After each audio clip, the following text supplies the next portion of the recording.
Goes Hurricane Debbie from the outside. Here's Ski Slope between horses. Ski Slope moves up for the lead. Hurricane Debbie right alongside in second as they round the far turn. Double Overtime is third. Becky Thatcher is in fourth. Baytown Melody is in fifth. Ricio's Baytown is sixth, in a gap of better than a dozen more lengths back to Rosa DeRuby, who is last. Ski Slope is the leader. Ski Slope a 2-length lead to the top of the stretch. Hurricane Debbie being called on for more in second. Now starts to pick up the leader off the far turn. Here comes Hurricane Debbie on the outside and puts ahead in front coming to the 8th pole. Ski Slope fights on to the inside but is now second. Then a gap of 7 more lengths back to Double Overtime in third. Becky Thatcher in fourth and Ricio's Baytown fifth. Hurricane Debbie moving on for the finish for Gerardo Corrales. It is Hurricane Debbie to take the opener, a widening 5-length margin down to the line. Hurricane Debbie wins it. Ski Slope was home second. Double Overtime was third. Ricio's Baytown was fourth.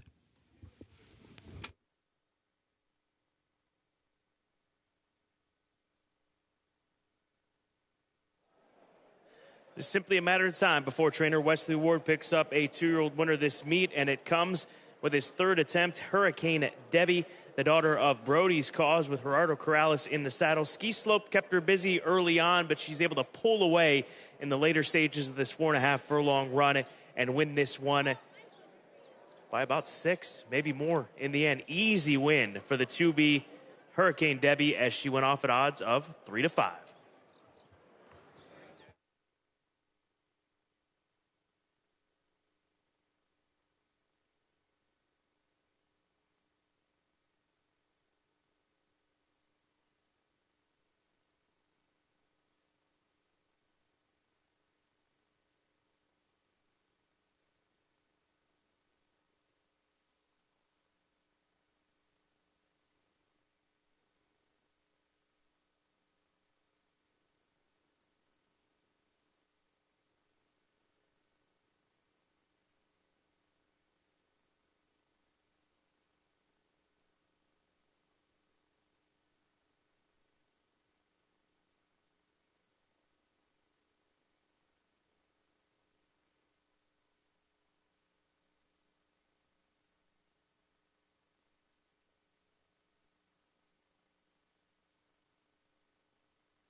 The unofficial results of Keeneland's first race: 2B Hurricane Debbie finished first. 5 Ski Slope was second. The 6 Double Overtime third. 1A Ricio's Baytown fourth. 2B 5, 6, 1A unofficial.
Results of Keeneland's first race official.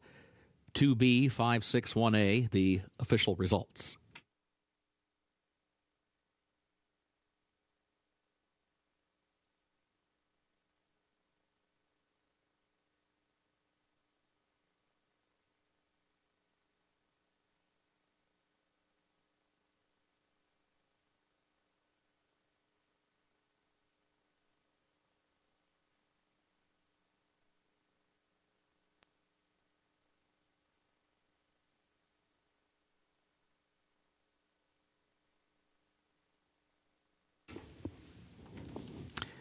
The official winner of Keeneland's first race, the Wild Air, 2B Hurricane Debbie.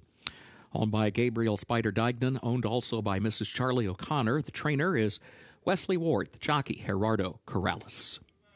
Hurricane Debbie, a 2-year-old filly by Brody's Cause, out of Lucky's Storm Warning by Lookin' at Lucky, bred in Kentucky by Springhouse Farm and Ben McElroy.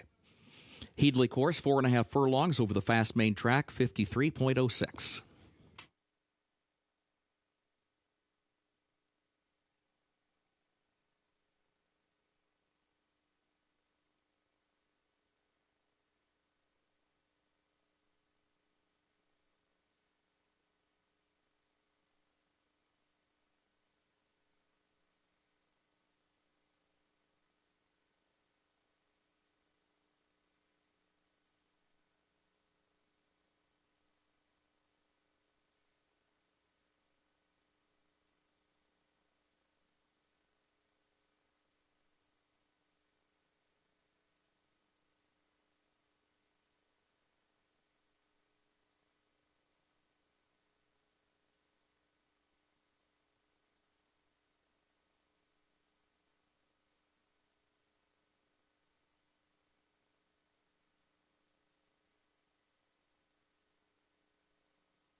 In the winner's circle, the trophy presentation for the Wild Air to the connections of Hurricane Debbie.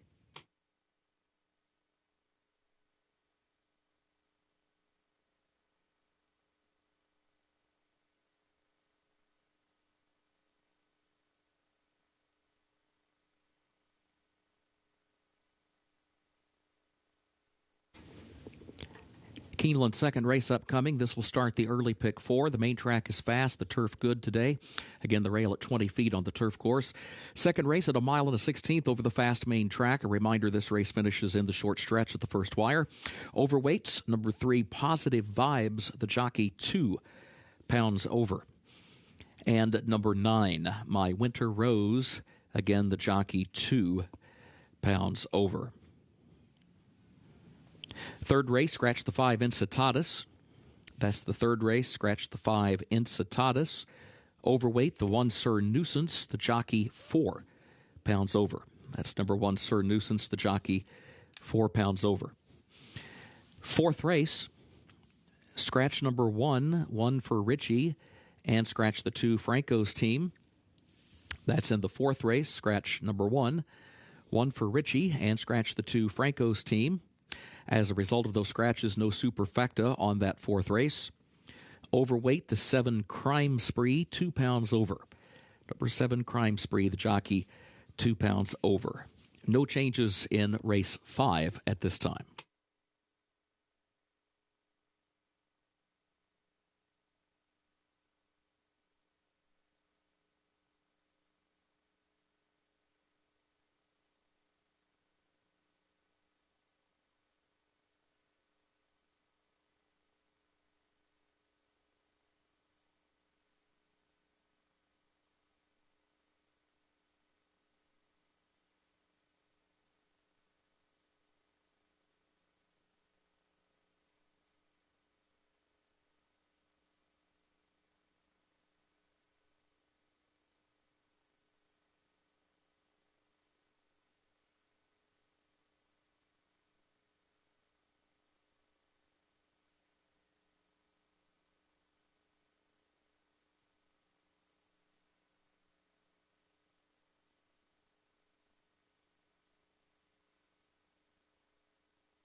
Race number 2 kicks off the early pick 4, 16,000 claimers, fillies and mares 4 and up, and they'll be going a mile and a 16th on the main track. Soraya is where I begin the conversation in this race. Jimmy Graham riding for 10 Strike Racing. Jimmy's ridden her in her last couple of starts. He guided her to victory 2 starts ago at Fairgrounds in a race that was taken off the turf, and she backed that up with a strong performance in a little bit tougher race off of her previous victory after breaking through the front of the starting gate. It's rare to see horses run big races after they break through the front of the starting gate and have to reset, but she was able to do so. She drops in for 16 here today for Matt Shire. And Matt Shire, first off the claim, 17% win percentage. So class drop, good claiming barn. Price not bad, 6-5 on the one Soraya, who's got speed and that first wire finish, short stretch to work with as well. The number 9 horse on the outside, My Winter Rose for Tommy Short, a mare by Raison d'Etat, 7-time winner from 46 starts. She's been here in the past at Keeneland, but she's taken a big drop down in class, even from Sam Houston. The racing quality in Texas has gotten much, much better here over the last couple of seasons. So you've got to respect the Sam Houston form that she comes into this race with. And showing up for $16,000, Renee Diaz in the saddle, the young apprentice rider, 7-pound bug, so gets the weight break as well. Watch out for My Winter Rose if you're looking for an upset possibility, as she sits at a decent price on the tote board right now. And then finally, back down to the inside of this field, the number 2 horse, Carry On for Aaron West, a congrats filly who comes down from Mahoning Valley in Ohio. She's won her last 2. She's going to be coming from off the pace. We'll see if the short stretch works against her here today. She's got Manny Escobar in the saddle, and I think it's another reason to think that Soraya will be able to make the lead pretty comfortably if everything goes as planned out of the starting gate. So race number 2, 16,000 claimers, 1 mile, 1/16 the distance. Again, starts the early pick 4. Doubles continue to roll. Also trifecta. Pick 3 superfecta wagering available for race number 2.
The horses are entering the track for Keeneland's second race.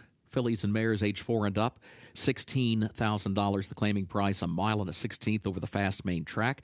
Race will finish in the short stretch at the first wire. Couple of overweights, the 3 Positive Vibes, the jockey 2 pounds over. The 9 My Winter Rose, the jockey 2 pounds over. Double and pick 3 wagering start of the early pick 4, post time in 5 minutes.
Race number 2, bringing together a group of $16,000 claiming fillies and mares at a mile and a 16th. We're front side with less than 4 minutes to post. Reminder, this does start the early pick 4. Poll coming near $70,000. We're starting with the number 2 horse. That is Carry On for Aaron West, winner of her last 2 races, This is a filly that is Tom Leach's long shot pick of the day. You're still getting a good price. 9-1 on the tote board with this filly. Not only has she won her last 2, but 3 of her last 4, and she has been in the top 3 in her last 8 starts, 9 of her last 10. So the consistency is there. It's just a question of the class against this group of fillies and mares here this afternoon as she comes down from Mahoning Valley, having run for 8,000 and 7,500 in her last 2. So in for 16 today. That's why she is double digits now, sitting at 10-1. But Tom Leach, always looking for a price, his long shot pick of the day from this morning on today, Keeneland. The number 5 horse, A Little Flyer, is a Arch filly. She made a nice appearance when she was out there, and she's doing the same here in her solo warm-up. She came out without a pony. She had her neck bowed, and she's continued to do so in the warm-up stages of the proceedings to this race. So just caught my eye watching her come out, and she's doing the same here as we are less than 3 minutes to post. She's 18-1 right now on the tote board. The number 7 horse, Kimberly Dream, a mare by Colonel John. She returns to Keeneland for the 4th time in her career. And it's always great to see Perry Oots in the saddle, one of the all-time winningest jockeys in the history of this game. He's won over 7,200 races. He's ridden in over 52,000 races. He is a native of Rivervale, Arkansas, he was just telling me. And little would one know is what a hotbed for jockey talent Rivervale, Arkansas has been. Not only Perry Oots, but the Hall of Famer Early Fires. In fact, Perry Oots and Early Fires are related. So a quick fun fact there. But always wonderful to see Perry Oots down here competing at Keeneland. And this mare didn't look bad when she came out. She and the 8 Talk Radio, who we'll go to next, showed the most energy by far when they came through the tunnel. And we're getting a look at her through the trees. That's Talk Radio. So she takes a drop down in class, number 8. Both the 7 and 8 are big prices, 25-1 and 11-1. But they looked as ready as any of these fillies in this race for this test here this afternoon.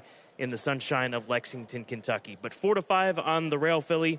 That is the number 1 horse, Soraya for Matt Shire. We'll see if she can visit the winner's circle in her first try on this Keeneland dirt course. Less than 2 minutes away from race number 2 here at Keeneland. Good luck.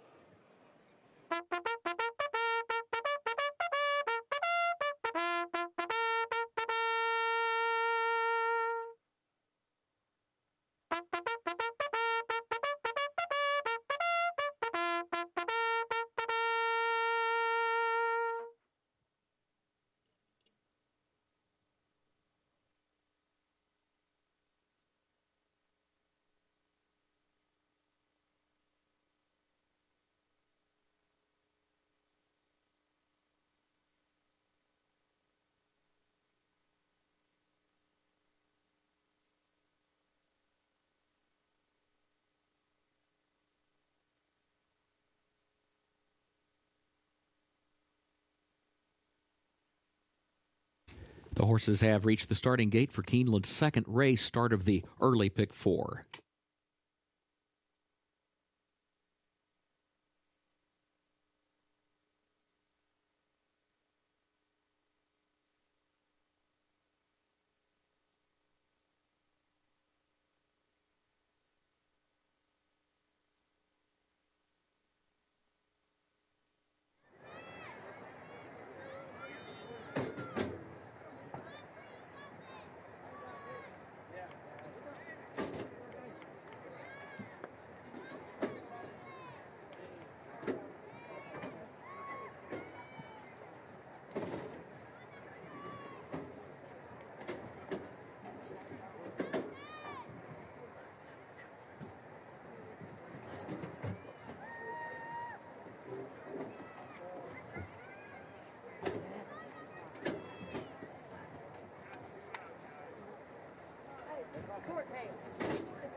First wire, they are at the post. Yes, sir. And they're off. There goes Talk Radio. Talk Radio right out for the early lead. Here comes Soraya from the inside, though. And Soraya is going to kick in down to the rail. It sneaks up, puts a head in front from Talk Radio, who's alongside, but in second. Then Ancient Brown, third up on the outside as they round that first turn and hit the backstretch and come toward the conclusion of the opening quarter. Kimberly Dreams, fourth. Kimberly Dreams going to save the ground, got down to the inside to save ground around the first turn in that fourth spot, just 3.5 lengths off the lead. 24.68 seconds was the time for the opening quarter mile. Further back, a little flyer is down toward the rail, tries to move up in fifth, but My Winter Rose still has that spot up on the outside. And then further back, Matt's Honey, who travels in the seventh position and is joined by Carry On, who is eighth. Positive Vibes, last of the 9. They have reached the midpoint of the backstretch. Ancient Brown is the leader. That first half mile, 48.52 seconds. Ancient Brown, a 2-length lead. Soraya second by 2. And then Talk Radio, who's third, a length and a half. Followed by Kimberly Dream in fourth. A Little Flyer takes toward the outside. Fifth, now taking fourth, still 5 lengths from the front. Back up front, Ancient Brown, chased by Soraya, who's just off the leader's flank as they come to the quarter pole. Gap of 3. A Little Flyer's now up to third, but still 3 lengths off the front pair at the quarter pole. It is still Ancient Brown to the inside, Soraya alongside, who's challenging for the lead, and A Little Flyer keeps moving. A Little Flyer has chopped down that margin, caught the top 2 into the short stretch, and has run by for a narrow lead. Into the final furlong, A Little Flyer leads it now by a length. Soraya second. Ancient Brown is in third. Deep stretch for A Little Flyer. Rafael Mojica Jr., A Little Flyer with a sustained run to get to the front and win it. Soraya second. Ancient Brown was home third. Close for fourth, either Kimberly Dream or Positive Vibes.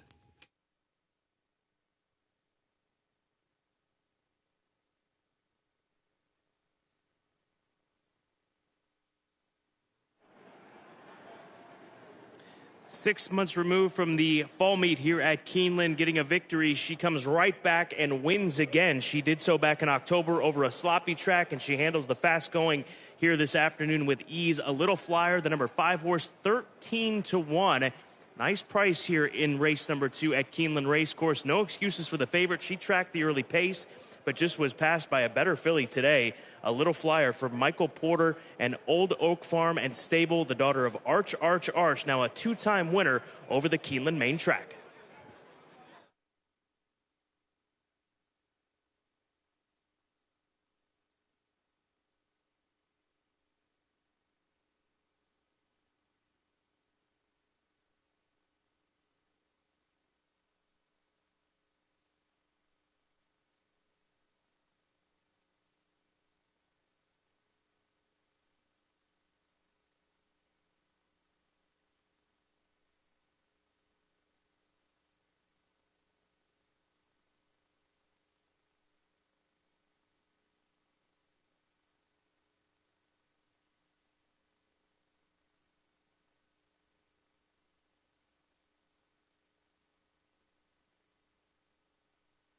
The unofficial results of Keeneland's second race: number 5, A Little Flyer, finished first. Number 1, Soraya was second. Number 6, Ancient Brown, third. Number 7, Kimberly Dream, was fourth. 5-1-6-7 unofficial.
In the winner's circle for Keeneland's second race, the unofficial winner, number 5, A Little Flyer, owned by Old Oak Farm and Stable Incorporated of Adrian Miles, trained by Michael Porter, Rafael Mojica Jr., the jockey.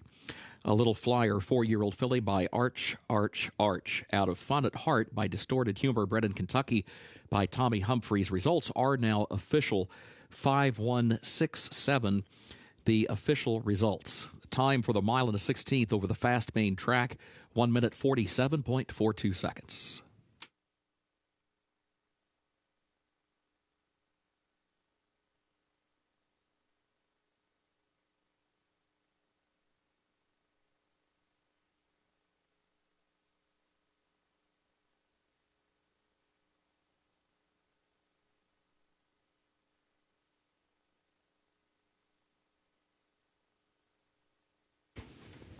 Keeneland's third race upcoming. Double and pick 3 wagering featured here. Scratch the 5, Incitatus. Overweight, the 1, Sir Nuisance. Jockey 4 pounds over. That's the 1, Sir Nuisance, the jockey 4 pounds over. The fourth race, scratch the 1, 1 for Richie, and scratch the 2, Franco's Team. That's in the fourth race. Scratch the 1, 1 for Richie, and scratch the 2, Franco's Team. As a result of those scratches, no superfecta on the fourth race. Overweight, the 7, Crime Spree, the jockey 2 pounds over. 7, Crime Spree, the jockey 2 pounds over. Fifth race has no changes at this time. Main track listed fast.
Race number 3, an interesting $20,000 claiming event, 6.5 furlongs on the main track, and the 6 is the current favorite.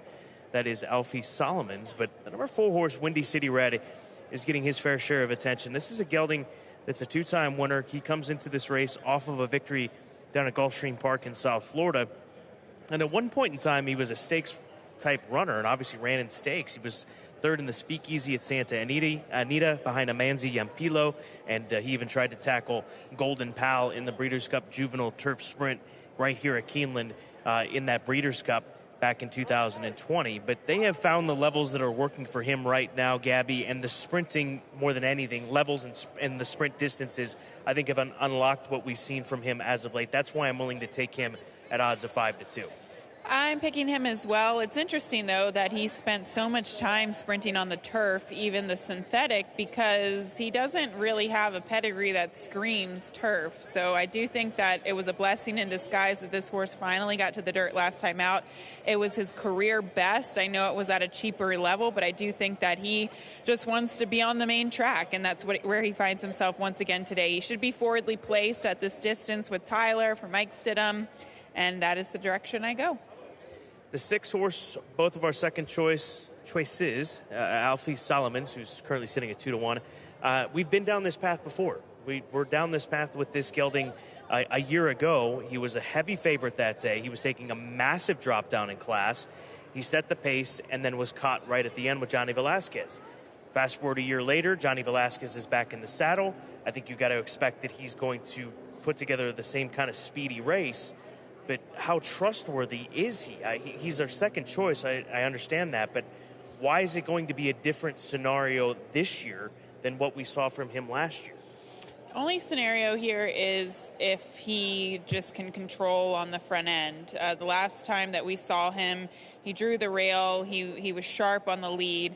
And then he kind of was headed at one point in the race. So, if I were Johnny, I almost wonder if you just try to bottom out the field, open up on the field by a length or two and just try to hang on at the finish line. But I agree with you. He is an untrustworthy sort. But if you like him, I would say 2-1 is probably a fair price. It's much better than the price we got from him last year when he was defeated.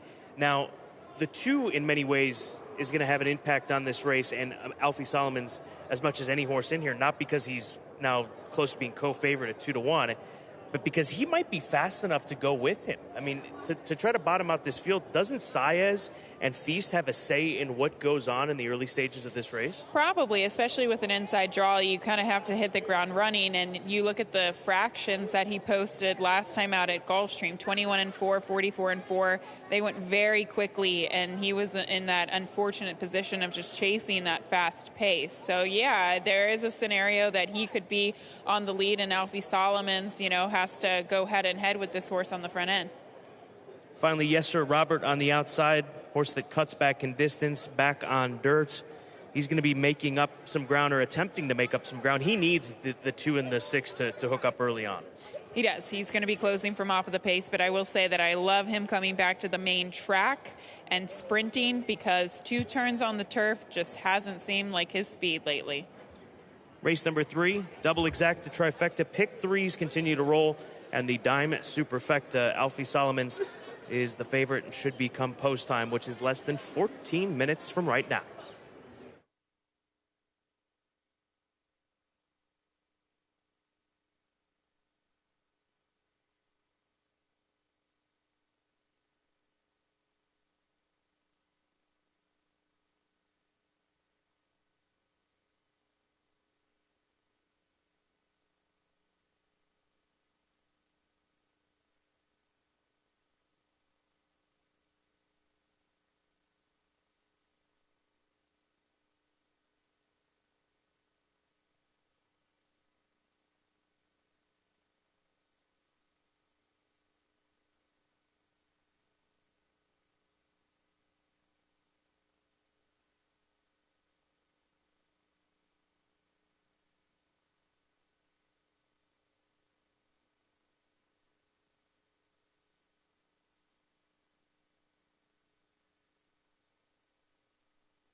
Horses are entering the track for Keeneland's third race. Double and pick three wagering featured here. $20,000 the claiming price. 3-year-olds and up. They will go 6.5 furlongs over the main track, listed fast.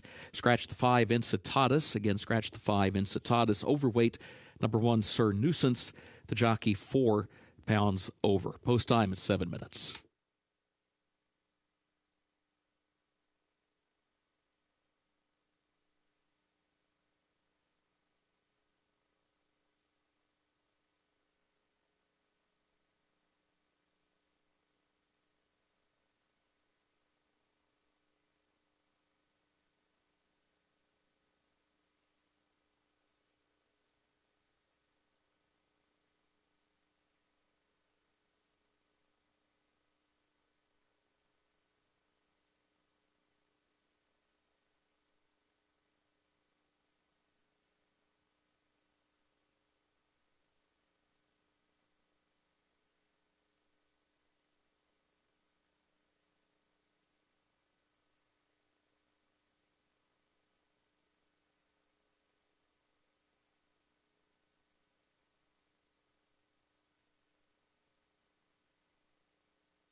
Taking a closer look at these horses on the track as they prepare for race 3, and we'll start with the number 2 Feast for trainer Mike Maker. This horse shipping into town from a couple of Florida-bred races, as he himself is a Florida-bred, a son of Twirling Candy. What struck me about him on the track today was his energy. He was watching him in the post parade. He was definitely on his toes. Great energy, great flesh, everything that you really want to see. A nice shiny coat as well. And I like the warm-up that he's getting under jockey Luis Saez, because I think this horse's best chance of a victory is to be on the lead today. And he might not be alone on the lead, but I do think with that inside post position, that's where he needs to be in order to be successful. But I thought he looked great on track today, and really good energy levels as well. We get to the 4, Windy City Red, and he, to me, does really look like a sprinter. He's so strong behind the saddle, great muscle definition as well.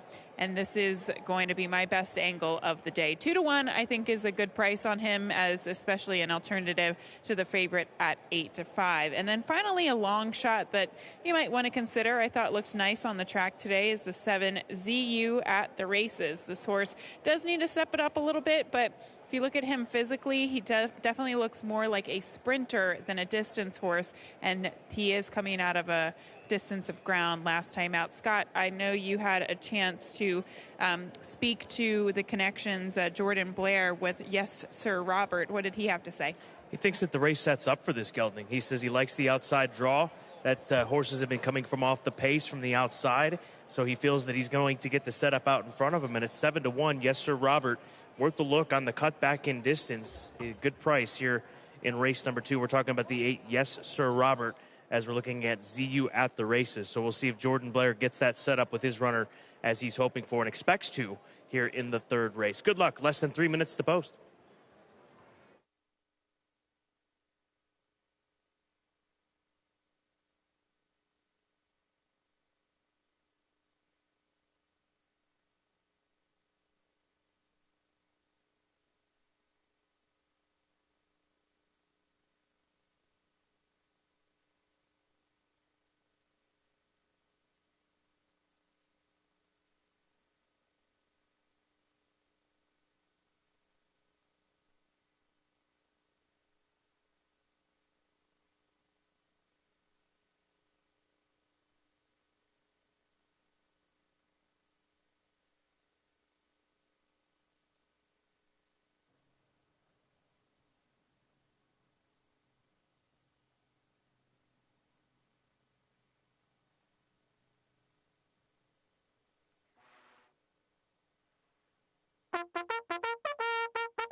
Horses have reached the starting gate for Keeneland's 3rd race.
Yes, I'm sorry.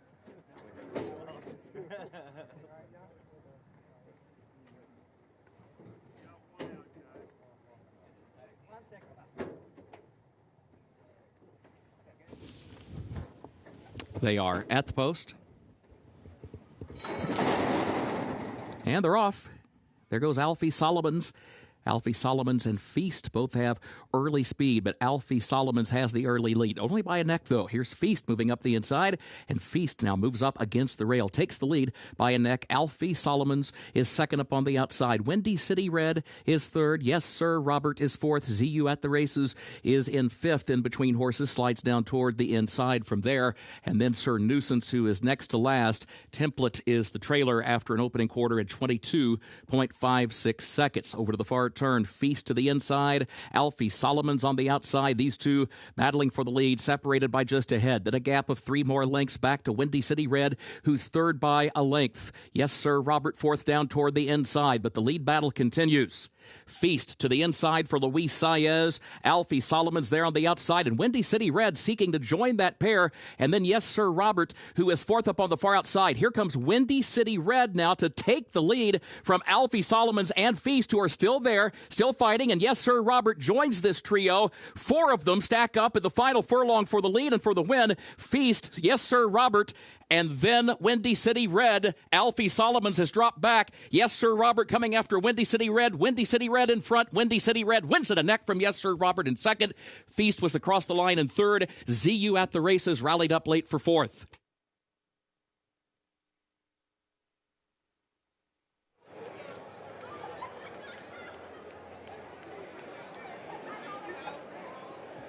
It's as simple as pace makes the race, and they went too fast early on. The 2 Feast goes with Alfie Solomon. They tire each other out, and then we see Windy City Red come from off the pace along with the 8.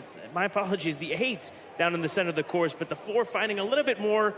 And well done, Gabby Gaudette, with your best angle of the day at Keeneland.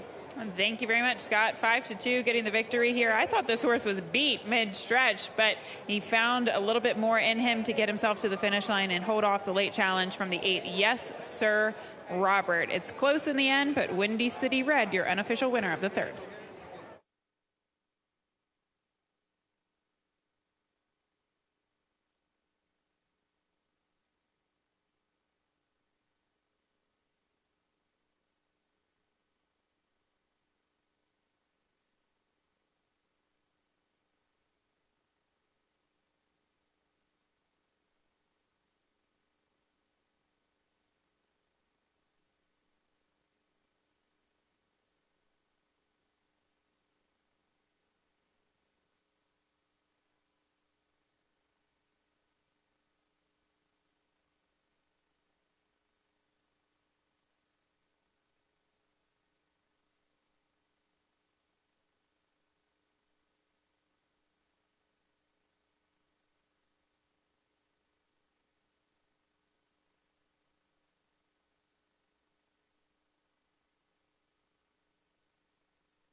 The unofficial results of Keeneland's third race.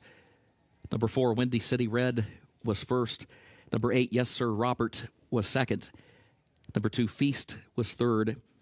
And number 7, ZU at the Races was fourth. 4-8-2-7 unofficial.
In the winner's circle for Keeneland's third race, the unofficial winner, number 4, Windy City Red, owned by Ryan C. Ritt and Mark Spinazze, trained by Michael Stidham, Tyler Gaffalione, the jockey.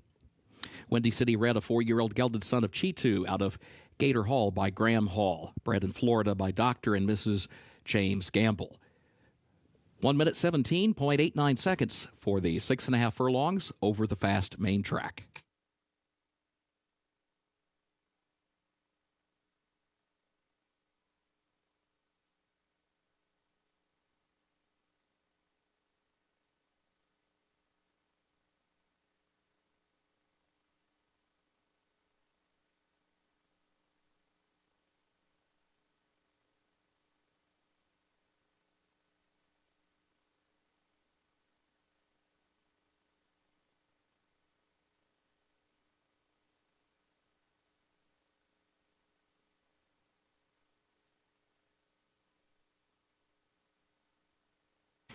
Results of Keeneland's third race official. 4:827, the official results.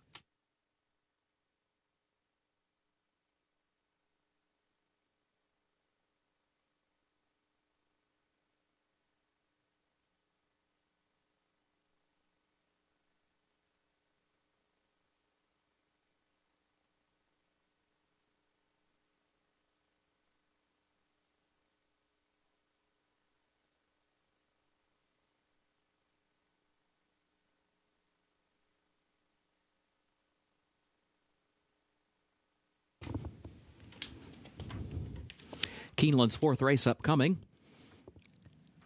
Double and pick 3 wagering featured here. It's also the start of the pick 6. Carryover $36,808.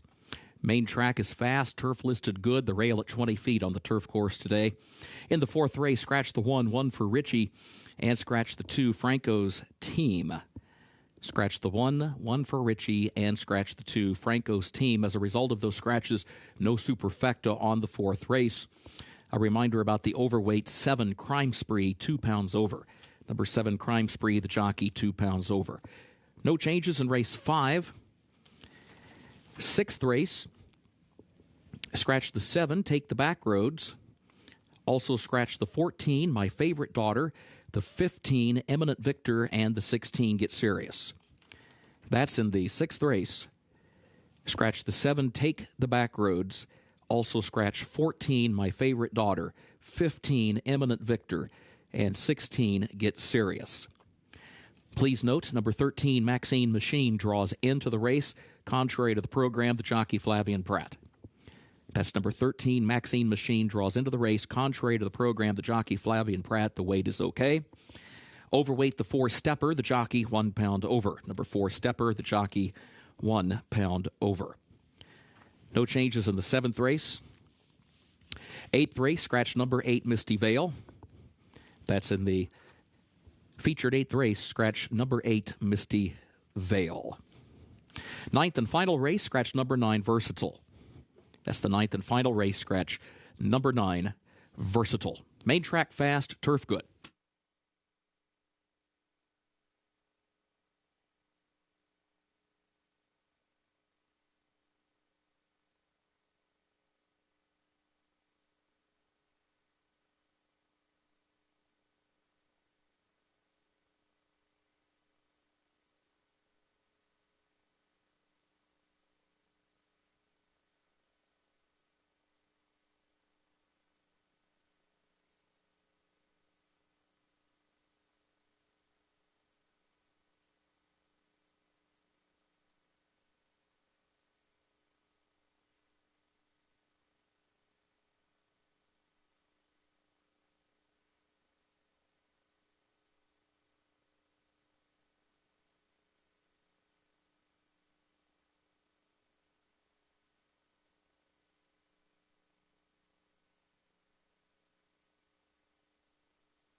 Race number 4 on this Thursday card started the pick 6. Don't forget about that pick 6 carryover coming in from yesterday.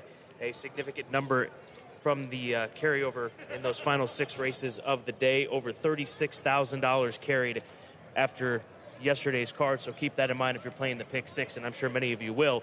And I'm sure many of you are going to single Baby Yoda. He's 1-9, Gabby. We were talking about it earlier. Would he be 1-2, 1-5, 1-9? He'll be between 1-5, 1-9, but this may end up being the shortest price favorite that we have this meet. It's going to be, I think it'll be tough to find a horse that'll be more heavily favored than what Baby Yoda is going to be. And, you know, we talked about this on today at Keeneland. If you missed it, it's shocking that you got a horse as fast as he is that's eligible for a starter 10, but you also have to remember and look down at the bottom of the past performances and see that he was debuted at Pimlico in Baltimore, Maryland for maiden 10 and broke his maiden by 8 lengths. Ran a good follow-up race to that at Pimlico and against entry-level allowance company, then moved over to the Bill Mott barn and just simply took off from there, earning one of the fastest speed figures that we saw last summer at Saratoga. And there were so many horses that exited that. I mean, he beat Olympiad. That's insane to think about. He beat Olympiad, who's averaging 3-digit buyer speed figures consistently. Duquesne. He runs on Saturday. He runs on Saturday in a really, really tough race, too. He beat some of the top sprinters in the country in that race, and he's still eligible for a starter 10. And he was second behind Flightline. He was in front of Stiletto Boy, who we saw Stiletto Boy run a big race in the Pegasus World Cup at the end of January. So he has kept very good company. But at the same time, he's lost some races. And I'm not suggesting that he's going to lose this race here today. He lost the Pelican Stakes last time out at 60 cents on the dollar. This is a cherry picking at its best. When you've got a horse and you could take advantage of a condition, you do it. You find the path of least resistance. That's a lot of times that's what the trainer job is to do. And that's what Bill Mott is doing by shipping this horse up here from Payson Park in South Florida, seeing this starter 10 available. Maybe he'll run in a grade 2, grade 1 next. Very well could, Who knows? right? Set him up for a race on Derby weekend. This is the prep race. But 1-9 right now deserves to be this kind of a favorite in this race. As for the second choice for me in race number 4, I've got the number 3, Beverly Park, a son of Munnings for Lynn Cash and his Built Right stables.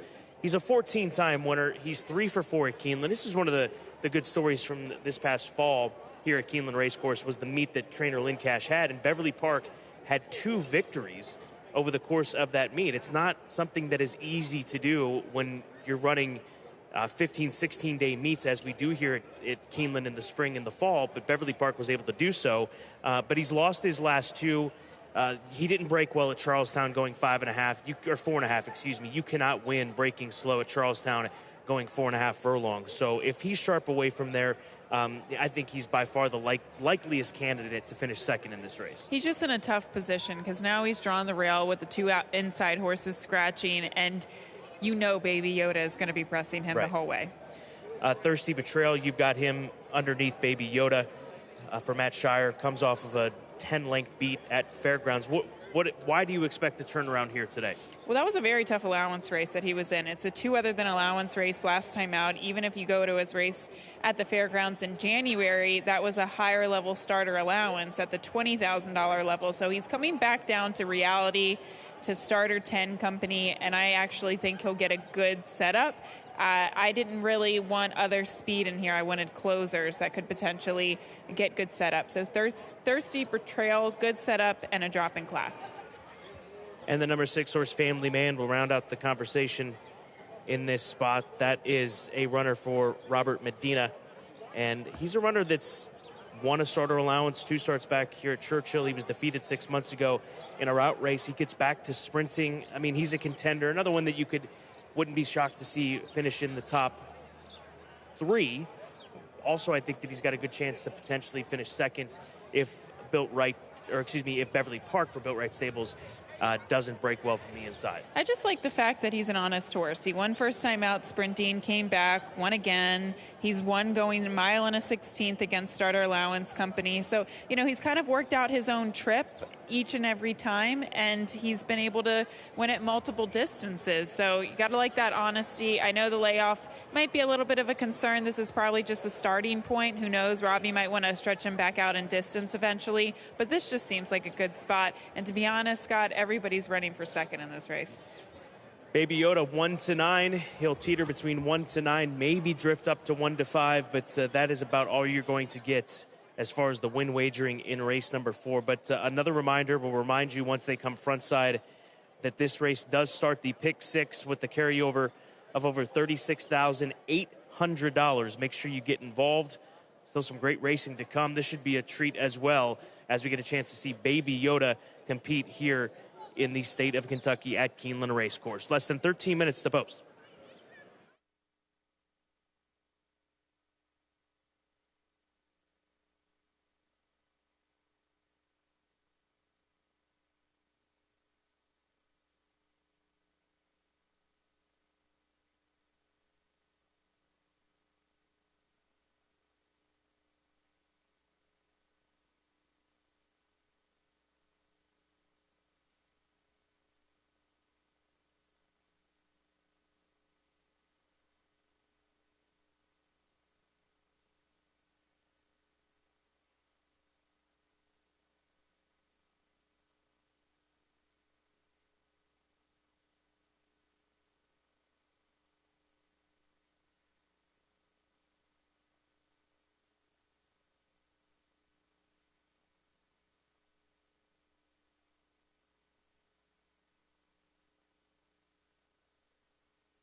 The horses are entering the track for Keeneland's fourth race, a starter allowance for 4-year-olds and up, 6 furlongs over the fast main track.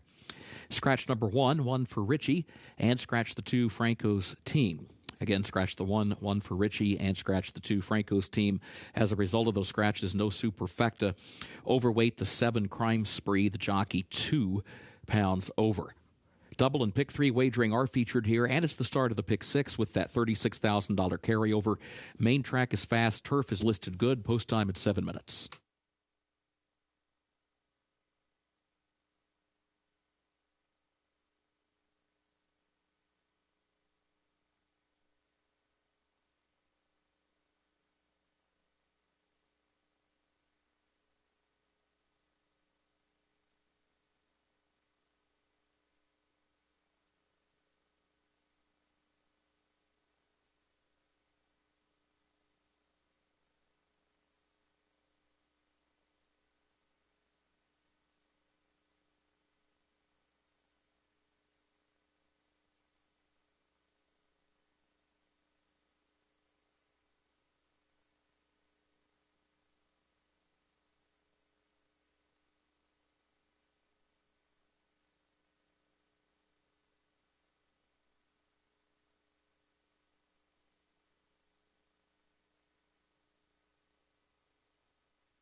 Well, obviously all the focus is on the number 5, Baby Yoda here. He looks great, so we're not going to waste more time in giving you reasons to like a 2-5 shot. We'll try to find alternatives here trackside. The number 4, Thirsty Betrayal. I just really liked this horse's presence today, and he does have some class. I mean, if you look at his past performances, he always shows up. He's won 6 times out of 26 starts, 4 seconds, 3/3. He really does just try his best. And Matt Shire is really good at, any horse that is in his barn, but especially with his claiming kind of starter allowance horses and finding the right spots for them. So I think that, if you're looking for horses that could hit the board, the number 4, Thirsty Betrayal, looks great in the flesh today. And then finally, the number 6, Family Man. He looks fit off the layoff. I really do think. Now, again, this might be a stepping stone to longer distances in the future for this horse. It's his first race since October of last year. But just kind of like his disposition on the track, he's happy, he's bright, really bouncy over the track here, good coat. So, trying to find alternatives. I thought these 2 horses you could maybe consider. One's 10-1, one is 5-1, but they'll all have to deal with Baby Yoda at 2-5.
The horses have reached the starting gate for Keeneland's fourth race, start of the Pick 6.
Off.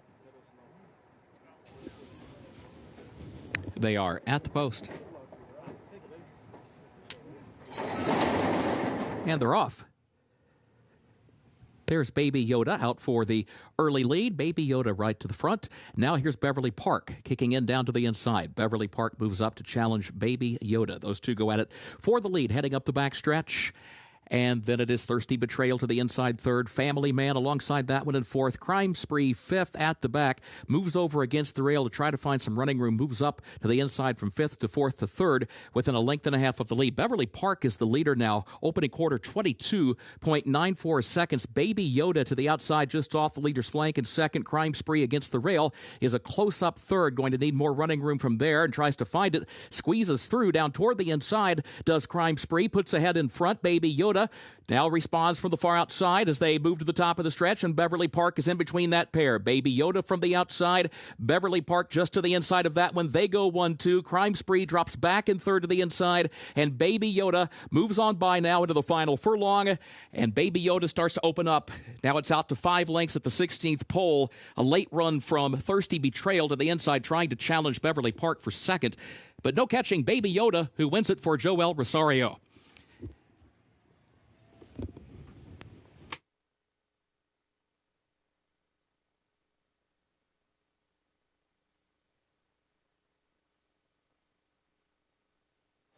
It's just a race against the clock at this point in time with Baby Yoda. Goes off at odds of 1-5. Keep him out in the clear. Keep him out of trouble.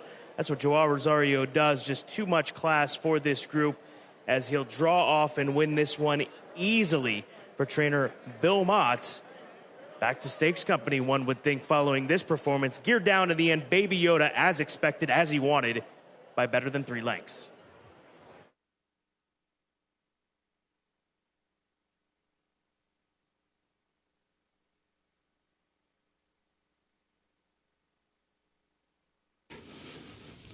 Disregard the prices that were posted on the infield board. The result is unofficial, and there is a photo for place. Hold all tickets.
The unofficial results of Keeneland's fourth race. Number 5, Baby Yoda, finished first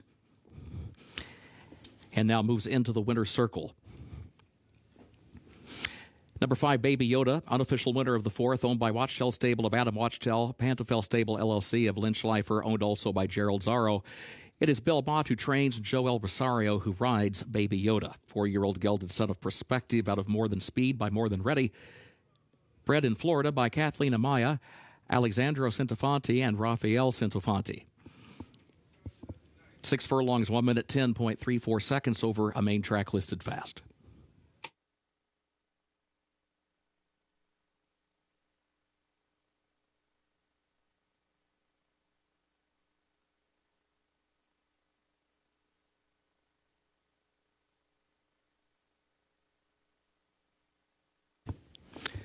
The unofficial results: 5, Baby Yoda was first. 3, Beverly Park was second in that photo, with number 4, Thirsty Betrayal, third. The 7, Crime Spree, was fourth. 5-3-4-7, unofficial.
Results of Keeneland's fourth race official, 5-3-4-7.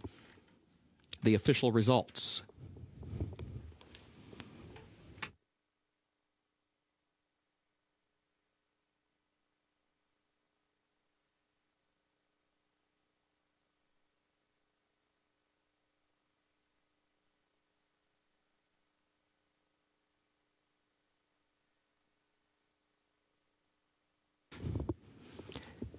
Keeneland's fifth race upcoming. Double and pick 3 wagering featured here. Start of the late pick 5.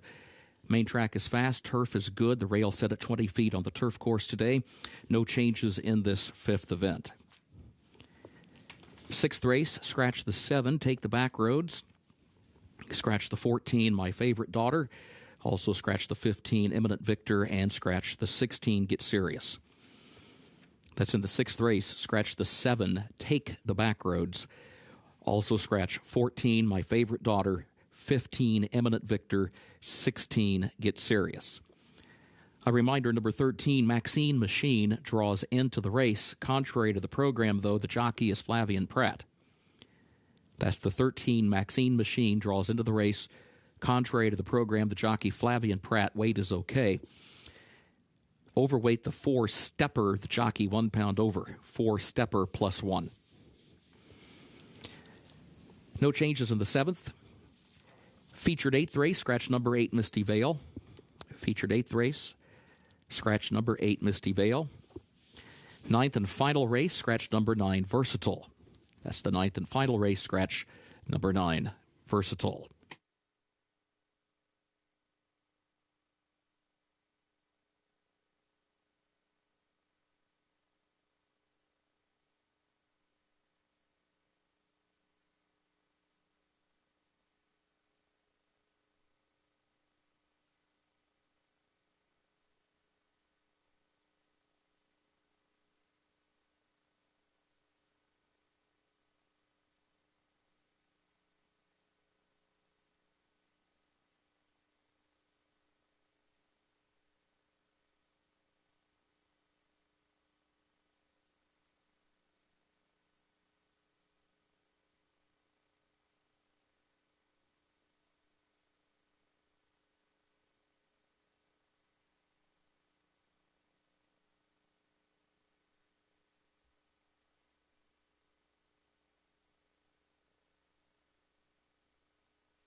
Race number 5 in front of us. This will start the late pick 5 here this afternoon. Just a reminder of what the late pick 5 paid yesterday. And I'm not going to sit here and say that the late pick 5 is going to be anywhere near this, but it just goes to show you if you can have a day like an individual had or individuals had yesterday, $326,000, Gabby, is what the late pick 5 paid yesterday afternoon here at Keeneland Racecourse.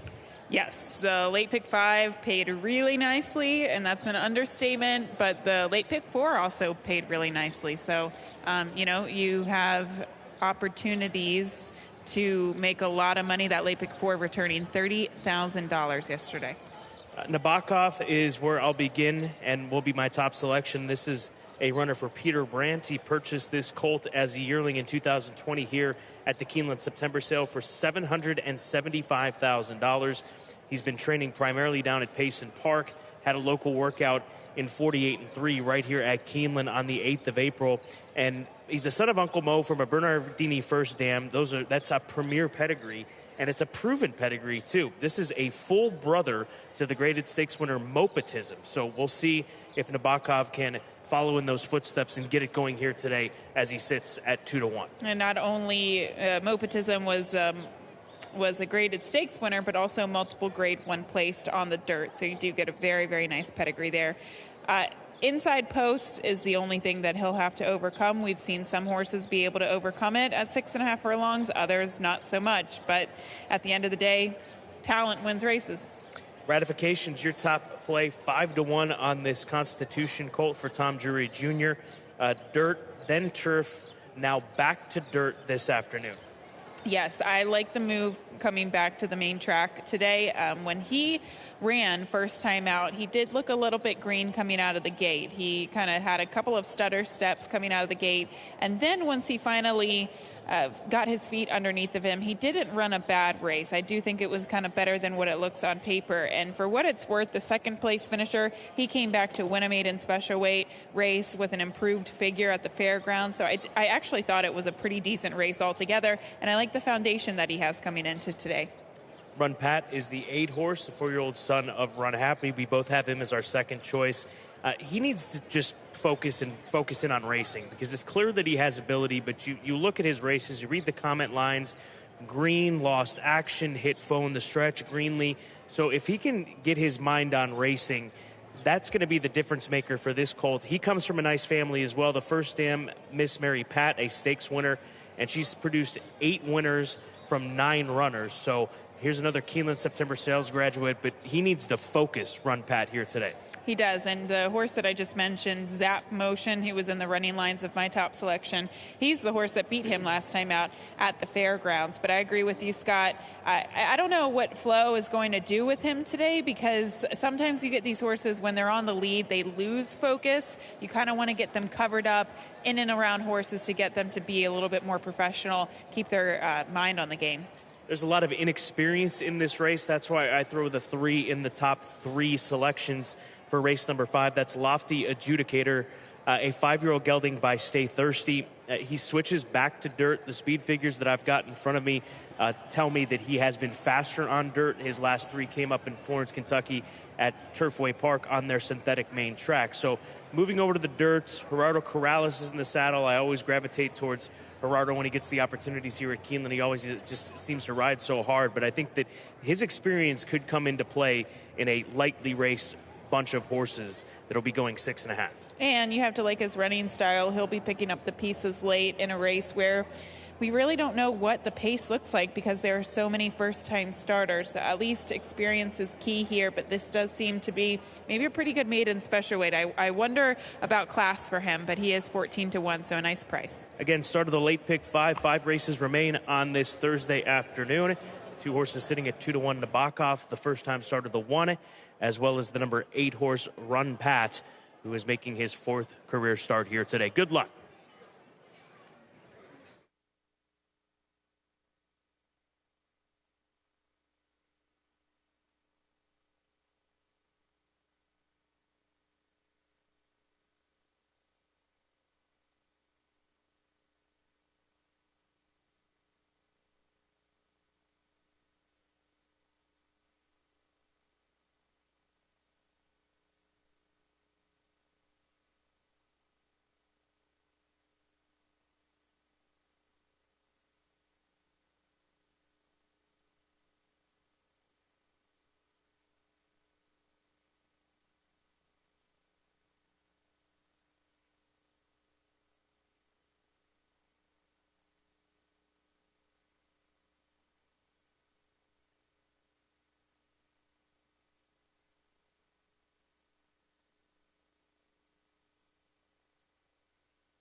The horses are entering the track for Keeneland's 5th race, the Hermitage Farm, maiden special weight, 3-year-olds and up, 6.5 furlongs over the fast main track.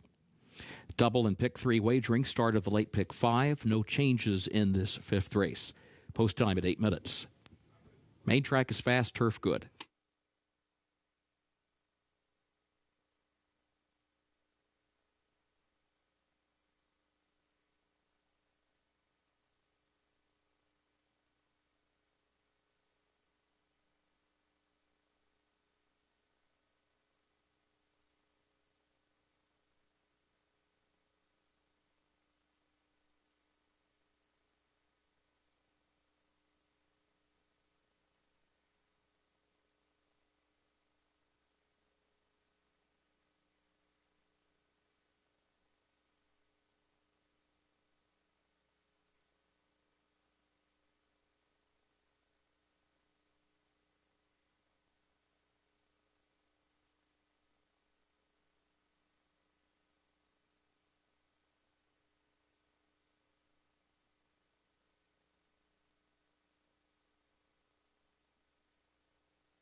Taking a look at some priced horses, as the favorite right now, Nabokov, I actually do really like on track, but he is the favorite here, so wanted to showcase some others in here that might be better prices. The number 2, he's a keeper. Now, when I'm looking at horses that are debuting at 6.5 furlongs or 7 furlongs, to me, I kind of want horses that look like they could go farther, that aren't necessarily the traditional sprint type in terms of their physique. And this horse, he's got power behind the saddle, but he kind of also has that long leggy build. He's very tall. When you see him kind of in comparison to the pony that he's next to, he's got long legs. He covers a lot of ground too, which I do like to see. Now, sometimes those horses aren't necessarily precocious. Maybe he's a horse that doesn't have much early speed, but I do like him for this distance and maybe one to consider. He's a keeper debuting for trainer John Ennis. We'll move along to the 4, Charge It to the Game. First-time starter for Ben Colebrook. This one is by Into Mischief, out of a mare who pretty much competed at the claiming level, but you can't really see him behind the pony right now, but I actually really liked how he looked too. Not necessarily his physique. He is a beautiful horse, but more importantly, I was impressed by his demeanor and just how he was acting today. He just seems like he has a lot of class. And then the outside runner, the number 9, East to the Dawn for Reeve McGahee. He's debuting a son of Empire Maker out of that Dixieland band mare Amelia, making him a half to horses like Reina de Batteria, Assateague. He's had enough, and Kindergarten Kid. All of those horses were graded stakes performers. My issue with him, Scott, today is he just seems kind of silly on the track. He is a beautiful looking horse, but you can see the rider and Declan Cannon kind of having a tough time with him to get him settled down despite leaving the pony and trying to get a good warm up in him. Yeah, not very focused whatsoever. And we'll see how he fares with the loading process and everything else that's going to go into it. Should be one of the final ones to load into the gates, you would think. And now he's going to get with the pony. Maybe that will distract him a little bit and get him a little bit more focused on what is going on. I just wanted to quickly go over to the 6-horse Ratification, who's very live on the tote board. He's 5-1 for Mr. Bruce Lunsford at that Constitution colt. There he is. Tom Drury Jr. telling me they knew that it was going to take him some time to get at his best. Just a horse that would need some development, and they feel that they've got him there. So here's a colt that you've got to pay attention to, and a lot of people are. He's 5-1 on the tote board. Ratification moving forward here as he gets some age on him and obviously builds off of maybe some immaturity back during the early days, and that's why they waited on him and knew that it was going to take some time to get him at his best. Good starts to the late pick 5, the pool just over $231,000. You've got less than 4 minutes to structure those tickets here at Keeneland.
The horses have reached the starting gate for Keeneland's 5th race, the Hermitage Farm, start of the late pick 5.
They are at the post. And they're off. Run Pat is quick into stride. Nabokov is there down toward the inside. Run Pat, Nabokov. They go 1-2 coming out of the starting gate. Nabokov moves up the rail, has the lead. He's a keeper. Moves up from third to challenge for second. Run Pat still there, second on the outside, a half length off the lead as they head up the back stretch. Then a break of 3 lengths. Sprinklehead is in fourth by a head. East to the Dawn, fifth on the outside. Lofty Adjudicator, sixth back toward the rail. Prize Fighter between horses, seventh. Ratification is eighth up on the outside. Charge It to the Game is last after an opening quarter in 22.15 seconds. Run Pat is the leader. Run Pat leads Nabokov by a length around the turn. He's a keeper, has lost some ground in third. Now 2.5 to 3 lengths off the lead. Then a break of 4 more lengths back to Sprinklehead in fourth. Lofty Adjudicator is in fifth as they turn for home. Quarter mile to go, and Run Pat has the lead out to 3 lengths. Nabokov now tries to give chase to run down the leader, and here comes Nabokov chasing after Run Pat. Run Pat inside. Nabokov is running by from the outside to take a narrow lead with 1/8 of a mile to go. Ratification is third, still 7 lengths behind the front pair. Here's Run Pat fighting back, and Run Pat comes right back on the rail, has the lead by 2.5. It is Run Pat in front for Florent Giroux. Run Pat to win it. It was close for second. It's either going to be Nabokov or Ratification for that runner-up spot.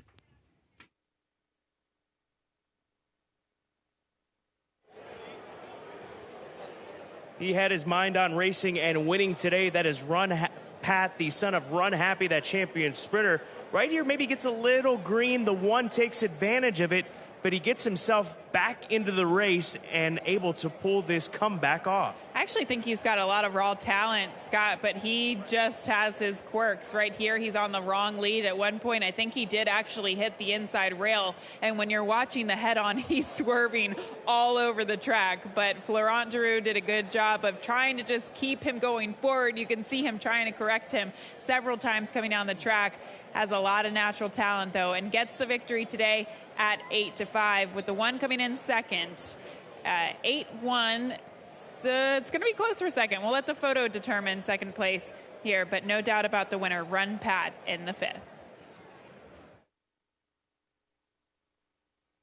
Photo for play, sold all tickets.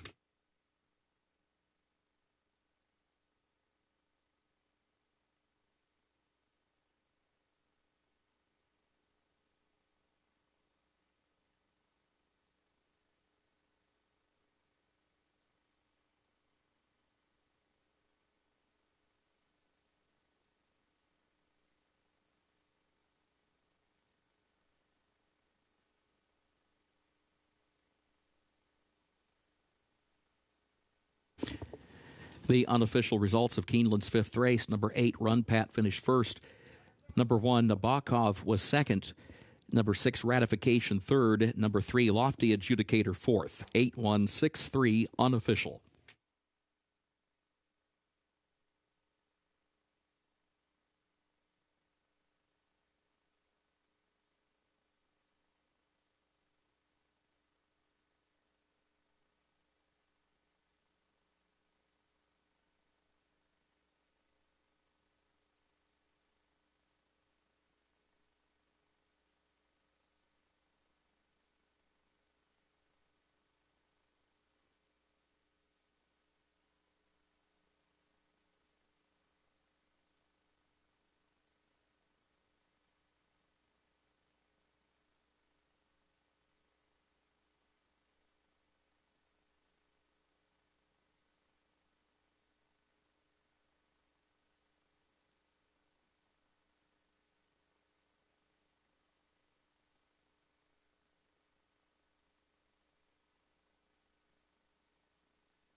In the winner's circle for Keeneland's fifth race, the Hermitage Farm, the unofficial winner.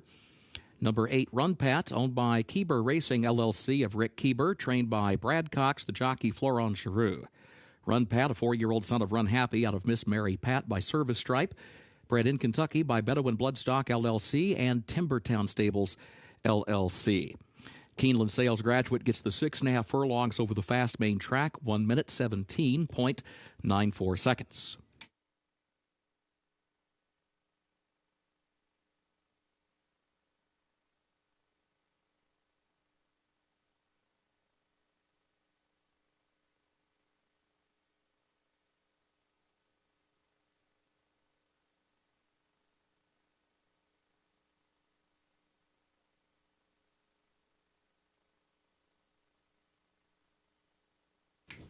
In the winner's circle, the trophy presentation for the Hermitage Farm.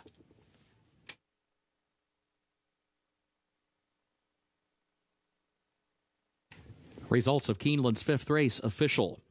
8-1-6-3, the official results.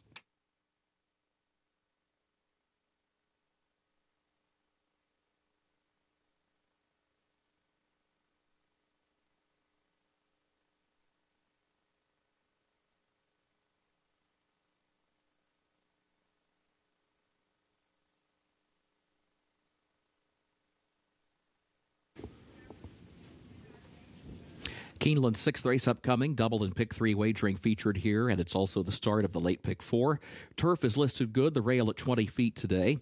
In this 6th race, scratch the 7, Take the Back Roads.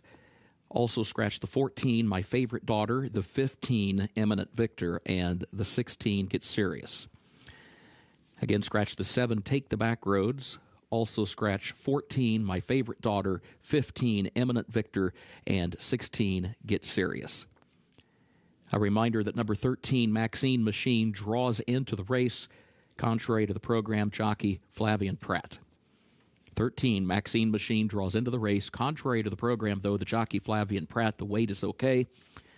Overweight number 4, Stepper, jockey 1 pound over. 7th race has no changes. Featured 8th race, scratch number 8, Misty Vale. That's the featured 8th race, scratch number 8, Misty Vale. 9th and final race, scratch the 9, Versatile. 9th and final race, scratch the 9, Versatile.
Race number 6, 18 minutes to post. This begins the Thursday late pick 4, as we'll begin that sequence with a first level allowance race worth $110,000 and a mile and a 16th on the turf course, which continues to be listed as good. There is a scratch in here. Take out the 7 and a few to the outside, 14, 15, and 16 withdrawn. I Got a Gal down on the inside is my top selection for Commonwealth Thoroughbreds and X-Line at Border Racing. This is a pioneer of the Nile filly who comes from the West Coast for trainer Peter Urton. And Peter had a winner last weekend in impressive fashion, so certainly part of that shipment out here to Kentucky from Southern California. This is a filly that looks like she should be able to make the lead down on the inside. She's got a great rider for that scenario, too. That's Luis Saez. So at 5-2, runner-up in her most recent effort, that was down the hillside turf course at Santa Anita. Just prior, she ran in the Grade 3 Sweet Life down the hill. She improved, I think, from that experience of running in the Grade 3 to the allowance condition in her most recent effort. So I would expect I Got a Gal to be able to transition nicely back to racing on the flat here today. There's a look at the number 2 horse. That is Ready Lady for Roger Atfield. Nice to see the Hall of Famer out here this afternoon at Keeneland Racecourse. She's a filly out of the First Dam Lady Shakespeare, who was a stakes winner. Good family with this filly for Mr. Charles Fipke, a homebred, a winner on debut at Woodbine back in August. And then the follow-up was the Deep Waters of the Grade 1 Natalma in late September. So hasn't been seen in quite a bit of time, and that's in fact over 6 months since we've last seen this well-bred filly, Ready Lady. Perhaps she'll be part of the pace too if the 1 doesn't go, but I would be shocked not to see the 1 go from the inside. I Got a Gal. Scott, just jumping in here, that is my top selection. And if you look at the Grade 1 Natalma last time out, she chased a pretty fast pace. And if you see in the running lines, Pizza Bianca, she would go on to win the Breeders' Cup Juvenile Filly Turf. So I think there's high hopes for this filly. She was good enough to win in her first start, and I think that is actually a really good indication that she should be fit and ready to go first off the layoff. I don't think she needs the lead, but she should be able to sit maybe a stalking trip. I just think she's got a lot of talent here. I've got the 5 seconds. That is the 7-1 shot Renaissance for Dars Incorporated. This is an Irish-bred filly for Brendan Walsh. And this is a filly by Caravaggio, one of the faster horses that we've seen compete over in Europe. Very impressive winner of Group 1 for restricted 3-year-olds for Aidan O'Brien, and a son of Scat Daddy. And so they brought Caravaggio here. He's now standing here in Kentucky, not far from Keeneland Racecourse over at Ashford Stud. But this is a filly that comes off of a 7-month layoff, and we'll see how she fares with American racing here today. She looks great, though, and it's no surprise that Brendan Walsh, all of his horses are well turned out in the afternoon. Sometimes you have to play the board, whether or not they're taking a lot of action. Right now, I wouldn't say that she is taking a lot of action, but she looks great in the flesh. I'll be kind of curious to see her on trackside, though. We move to the number 3 horse in here. That is Queen Judith. This is a filly for Mark Cassie and DJ Stables. Broke her maiden over yielding ground at Kentucky Downs first time out. Not an easy thing to do is win at Kentucky Downs, let alone first time out, but she did it. And they moved right into the J.P. Morgan Chase Jessamine Stakes here at Keeneland Racecourse. Cut good ground that day. And she made a move. She had an outside draw and was ultimately only beaten 3 lengths in a tight finish in there, which was taken by a long shot California Angel. She has a tendency to go a little in and out of form, Scott. Like you said, her debut performance was very impressive over the yielding going at Kentucky Downs. A good performance in the Grade 2 Jessamine. Then she kind of fell off a little bit when she tried synthetic for the first time up at Woodbine, but then came back with a decent effort in an allowance race at Turfway. So she, I wouldn't say is the most consistent runner in the field, but on her best day, I think she can compete with some of the top contenders, and she's a big price at 15-1. 6-1 on the 11 Oakhurst. Nice to see the Little Red Feather Racing Silks here at Keeneland this spring. This is a Mr. Speaker filly. Took her 3 races to break through, but she finally did break her maiden in her most recent effort. That was at Gulfstream on their all-weather surface. Maybe she was one that just needed some time to develop, and she finally got the job done most recently last time out. And I thought what was okay about the race is that it was a slow pace in front of her, and she still closed to win by 2 lengths. She did kind of avoid some really tough fillies. In her race 2 starts back, Beechnut Trophy beside herself. There are a couple of next out winners in the race, so maybe she just found the right type of field. But I do think she can take that maiden win last time out, bring it back here, and be competitive against this field. But watch the price on her, Scott. You know, you just have to pay attention to the price on the board and determine whether or not it's a fair price. 6-1 seems okay to me. For Chad Brown, Irad Ortiz Jr., that is a team that wins a lot of races together. We'll find out who bests themselves in this first level allowance race in less than 13 minutes time. Right now, the favorite is the number 1 horse, the Southern California West Coast Invader, I Got a Gal, as Peter Urton looks for his second win this meet in the early days of the Keeneland spring meeting.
The horses are entering the track for Keeneland's 6th race. The Chesapeake Allowance fillies, 3 years of age, mile and a 16th over the turf, listed good. The rail at 20 feet.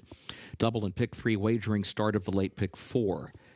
Scratch number 7, Take the Back Roads. Also scratch 14, My Favorite Daughter, 15, Eminent Victor, and 16, Get Serious. A reminder, number 13, Maxine Machine, draws into the race. Contrary to the program, the jockey Flavian Pratt, the weight is okay. Overweight, the 4, Stepper, the jockey 1 pound over. Post time at just 6 minutes.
Getting down to the final moments before the start of the late pick 4, and to get those tickets in for the late pick 4 here at Keeneland Racecourse. I Got a Gal. We'll start here. This filly was getting a little warm coming out. Of all of the horses that came out, you can see it perhaps up around her neck, but just something to keep an eye on, see how she handles herself. She might be a little bit worked up as she ships out of Southern California for the first time here this afternoon. She's 5-2 as the favorites in the wagering. The number 2 horse, Ready Lady, she was very level when she came out, and she remains that way. You can see how focused she is. She was this way in the post parade. She was paying attention to I Got a Gal, and right now she's just paying attention to whatever's out in front of her, and she is a classy filly by the way that she is behaving. The filly by More Than Ready out of that stakes-winning first dam, Lady Shakespeare, for Mr. Charles 55-1 right now is what she sits at on the tote board. Lolloping, the number 6 horse, a Stone Street filly. They've got so many well-bred runners, and this is another one of them. This filly is by Warfront out of the stakes-winning first dam, Bounding, Australian pedigree on the dam side. A daughter of Lonro is the mother of this 3-year-old filly. She won on debut at the fairgrounds. Then they jumped up into stakes company in the subsequent start, so gets a bit of relief back in against allowance company, first-level allowance company for the first time in her career. But she looks wonderful out there at odds of 15-1. And then finally, the number 10 horse, another one that caught my eye, I'm So Sorry, a filly that they were able to acquire for just $42,000 with a good pedigree. She's by Uncle Mo. She was purchased at the Keeneland September sale of 2020 out of a stakes-winning first dam, her first foal, This Filly, that mare Don't Leave Me, and was able to win on the synthetic track at Gulfstream Park last time out, but was debuted in a restricted maiden race. I would imagine a restricted maiden race as far as the sale price was concerned up at Saratoga, and still ran well. But she looks nice out there with Julian Leperoux in the saddle, the gray filly by Uncle Mo, as she is currently sitting at 6-1. Wide open, pretty wide open event. I think a lot to consider when you're playing this late pick 4, especially as the pool quickly approaches $200,000. It's a 50-cent minimum wager, and the window is closing to get those tickets in. Less than 3 minutes to post on this Thursday card. Good luck.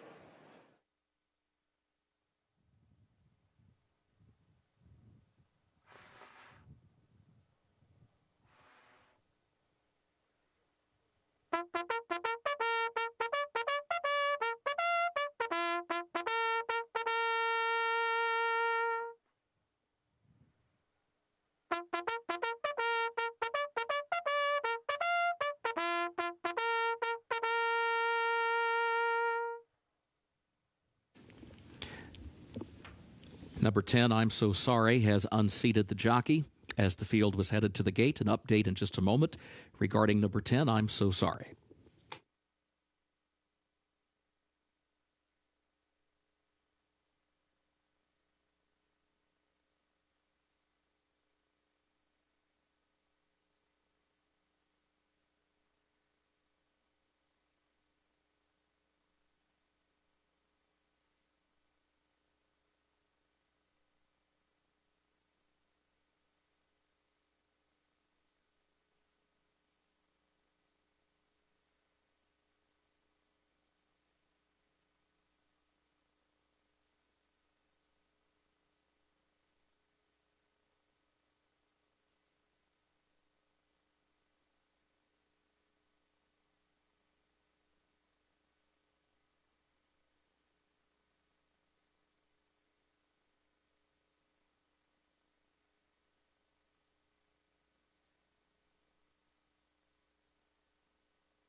And your attention, please. A late scratch at Keeneland. Scratch number 10, I'm So Sorry. Late scratch in Keeneland's 6th race. Scratch the 10, I'm So Sorry. Scratched on the advice of the veterinarian.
The horses have reached the starting gate for Keeneland's 6th race, the Chesapeake, start of the late pick 4.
They are at the post. And they're off. There goes Lolloping. Lolloping comes right out for the lead, and I Got a Gal is right there toward the inside. Ready Lady comes away running third between that pair. I Got a Gal determined to move up the inside and take that lead a half length. Lolloping there up on the outside, and Ready Lady is third. Heading into the first turn, Renaissance is in the 4th position here early on. Queen Judith is next to the rail to save some ground in 5th. Stepper right behind her 6th. Bravo Kitten outside of that pair is in 7th. And then Oakhurst, who travels along in the 8th position as they move off the first turn onto the backstretch. Legerity, Maxine Machine, Proto Magic at the back. Back up front, I Got a Gal is the leader, 23.53 seconds for the opening quarter. I Got a Gal, a 2-length lead, 2.5 now, 3 lengths to the good. Back to Lolloping, who is second by just a length. Ready Lady third toward the inside. She's third by 3/4 of a length. Renaissance fourth to the outside. Queen Judith, Bravo Kitten, then Stepper, and then Oakhurst, Legerity, Proto Magic. Maxine Machine is last, 47.78 seconds for the first half mile. I Got a Gal, 5-length lead onto the far turn. Ready Lady moves up the inside to challenge Lolloping for second. Lolloping still has the spot by a neck and is now within 3.5 lengths of the leader and being asked for more. Likewise for Ready Lady to the inside. She tries to scoot up the rail. They're all trying to catch I Got a Gal. Ready Lady now is swinging off the rail between horses right alongside the leader, Lolloping and Oakhurst. Oakhurst and Bravo Kitten. Oakhurst runs down the center of the course. Bravo Kitten tries to go with her, and Ready Lady is there to the inside. Oakhurst with a narrow lead and deep stretch. Oakhurst, Irad Ortiz Jr. Oakhurst rallies down the stretch to win it. Bravo Kitten was second, and then it was Ready Lady third. Queen Judith was fourth.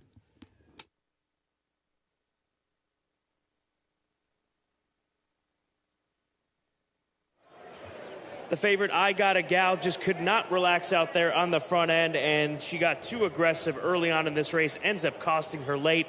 And here comes the cavalry charge late on the scene, led by Oakhurst for Little Red Feather Racing, as this daughter of Mr. Speaker goes back-to-back in her career. Billy Koch was just telling me, a California native, that he absolutely loves the state of Kentucky, and I wonder why. He arrives in style, straight to the winner's circle. Oakhurst with a brilliant ride by Irad Ortiz Jr. 11-8-2-3 across the board for race 6.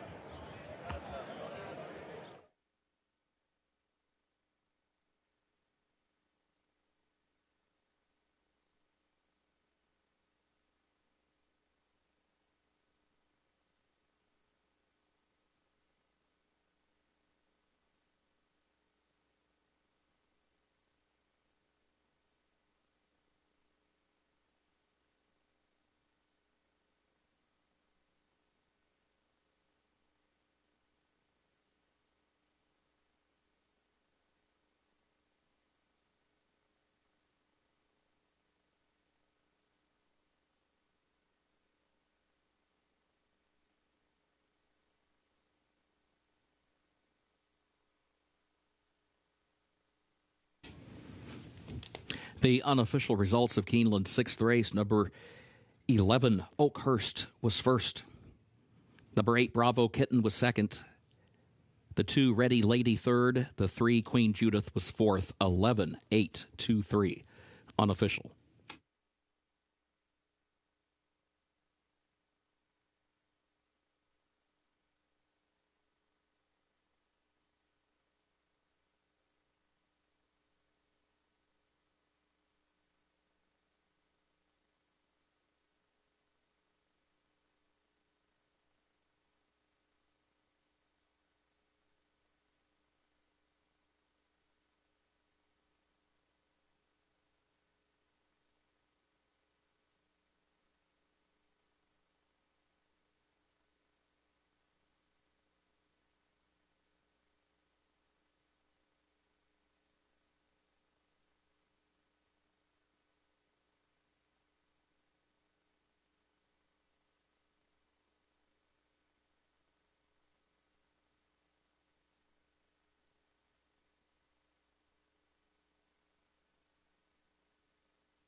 Results of Keeneland's sixth race official, 11-8-2-3. The official results, the official winner of the Chesapeake, number 11, Oakhurst, owned by Little Red Feather Racing of Billy Koch, trained by Chad Brown, the jockey Irad Ortiz Jr. Oakhurst, a 3-year-old filly by Mr. Speaker. Out of Happiness Is by Dinah Former. Winner bred in Kentucky by Vegso Racing Stable. 1 minute 43.65 seconds for the 1 1/16 over the good turf.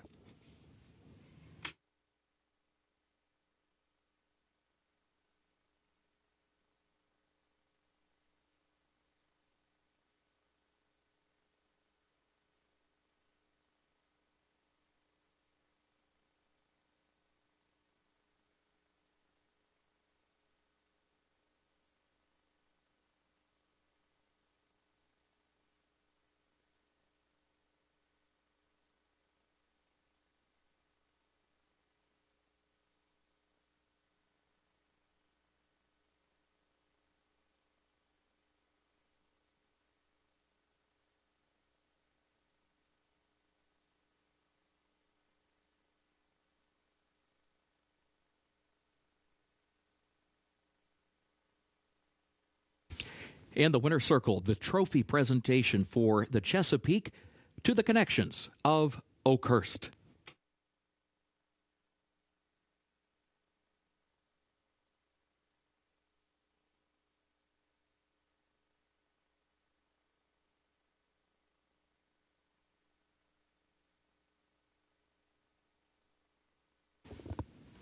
Keeneland 7th race upcoming, double and pick 3 wagering featured here. Starts the last of the day's rolling pick 3s. No changes in the 7th race. Main track is listed fast.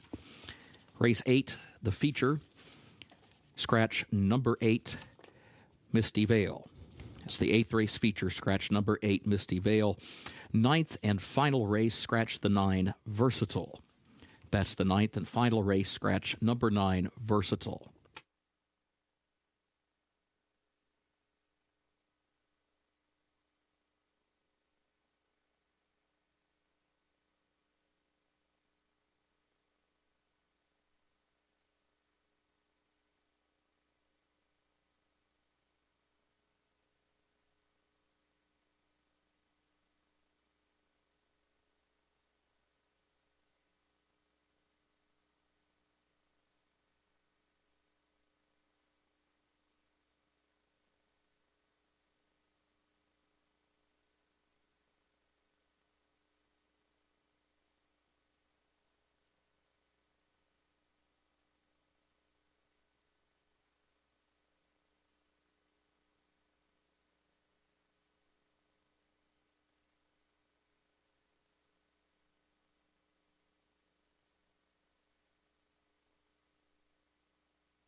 Race number 7 starts the late pick 3 today at Keeneland Racecourse. 50,000 claimers. These are straight 3-year-olds. They'll be going 7 furlongs, the 1-turn 7 furlongs on the main track at Keeneland Racecourse. Wide open event, not surprisingly.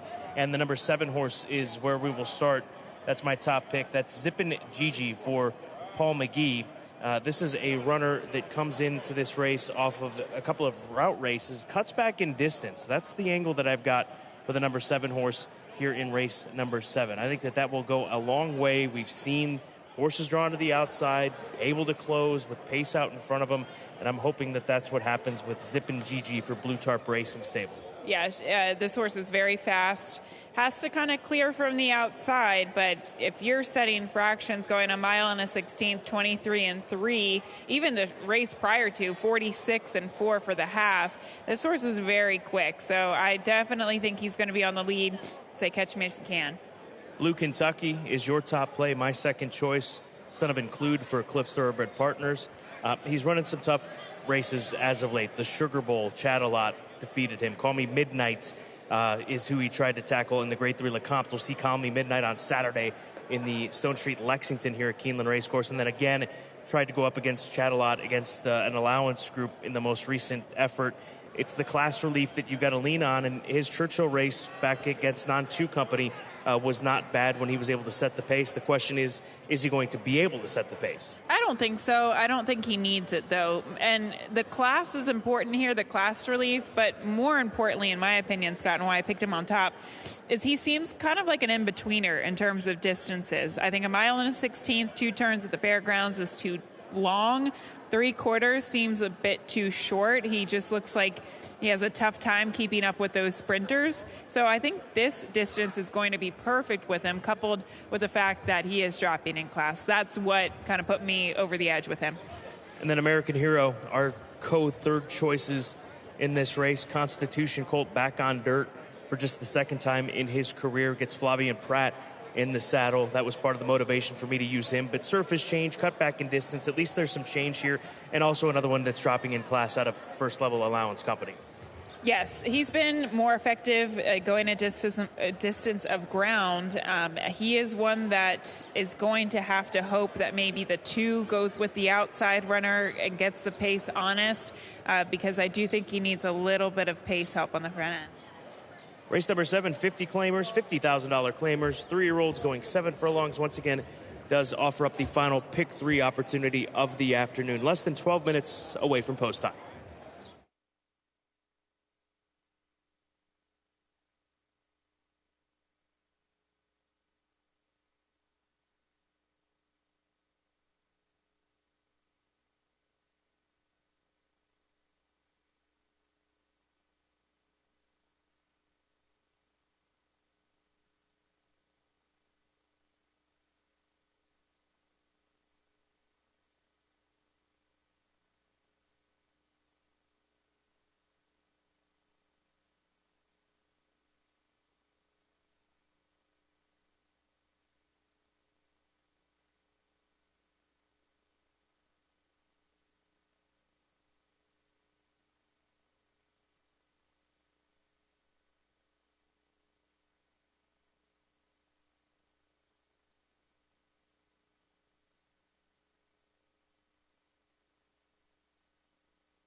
The horses are entering the track for Keeneland's 7th race, claiming race for a price of $50,000. 3-year-olds at 7 furlongs over the fast main track. No changes in race 7. Double and pick 3 wagering featured here. This will start the last of the day's rolling pick 3s. Post time in 5 minutes.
Race number 7 on the track as they get set for the warm-up. There's a look at the number 2 horse. That is What's the Connection, the son of Connect for trainer John Ortiz and Knowles Farm. You hear the clock tick. That means this horse was part of the Clocker report this morning on Today at Keeneland. So one to keep note of, that is the 2 horse What's the Connection, coming off of a 5-month layoff, working well.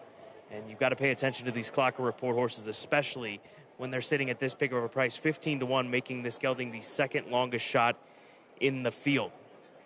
The 3-horse American Hero, also part of the conversation this morning on Today at Keeneland, and he looks really nice warming up. Part of the Trip Note Pros segment. If you're not taking advantage of Trip Note Pros, you need to do so right now at Keeneland.com. The product is free for you this meet. They dissect each and every one of these horses' trips at length. A very detailed approach in which they take. They spend many hours in taking a look at what these runners encounter, and mentioned that this colt had a better-than-look trip at Turfway Park, back behind horses, so we'll see if he's able to get a better go at it here today. But just getting a look at him again on track as we see him on the screens, he looks wonderful out there on the course. And then we'll go to the number 5 horse, Wicked Genius, for Keddy McPeak, a colt by Wicked Strong. He comes off of a 2-month layoff. He gets back to sprinting. I'm not so sure that one turns, at least from what we've seen from him, suggests that he's going to be any better. I just wanted to go towards this 3-year-old colt and put him on screen because I thought he looked good. He was last seen at Oaklawn Park in route races. His last one-turn race was at Kentucky Downs on turf when he was sprinting 6.5 on that turf course down southwest of here, but he was only beaten a length that day. We'll see what Corey's able to do. Maybe he's the one that can maybe come out of the clouds and try to pick up a piece of it late on the scene. He's currently sitting at odds of 6-1, so he's getting some attention right now on the board as we see him warm up underneath Corey Lannery for Run for La Rosas and Magdalena Racing. Race number 7, we got 2 horses sitting at 2-1 on the tote board. There's a look at Blue Kentucky for Wayne Catalano, one of those that is 2-1, vying for favoritism in race number 7. Once again, reminder, this starts the late pick 3 on this Thursday card, down to the final 3 races of the afternoon.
The horses have reached the starting gate for Keeneland's 7th race.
I've been going there on.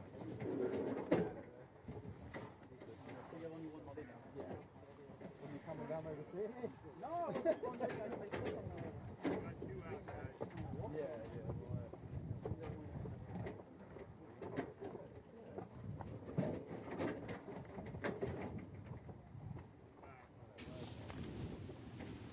They are at the post.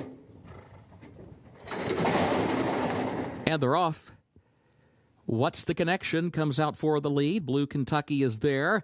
Zippin' Gigi up on the far outside has some early speed, and Zippin' Gigi now moves up to challenge for the lead. In fact, puts ahead in front. Zippin' Gigi leads it by a head up the backstretch, but What's the Connection right there fights back to the inside. Blue Kentucky settles back from that front pair into third. Wicked Genius is between horses in fourth. Expensive Cut is a wide fifth. American Hero sixth back toward the rail, running nearly 5 lengths off the lead. Break of 3 more back to Yono, who is last. 22.89 seconds the time for the opening quarter. What's the Connection leads it by a half length to the far turn. Zippin' Gigi draws alongside again from second, a length and a half. Blue Kentucky is third. Break of 2.5 more lengths back to American Hero, who's fourth against the rail. 4 lengths off the lead, but starting to pick up the leaders. Needs to find more from there, though. Zippin' Gigi has taken the lead. Blue Kentucky goes to second. American Hero swings off the rail toward the outside from third. What's the Connection drops back fourth. Wicked Genius is fifth, and then Expensive Cut is sixth. Here's Blue Kentucky to challenge Zippin' Gigi for the lead at the 8th pole. A gap of 4 more lengths back to American Hero in third. Zippin' Gigi fighting on with the lead at the 16th pole. Zippin' Gigi leads it by 2 lengths. Blue Kentucky is second. American Hero third. Zippin' Gigi in front for Brian Hernandez Jr. Zippin' Gigi to win it. Blue Kentucky second. American Hero across the line in third. Expensive Cut was fourth.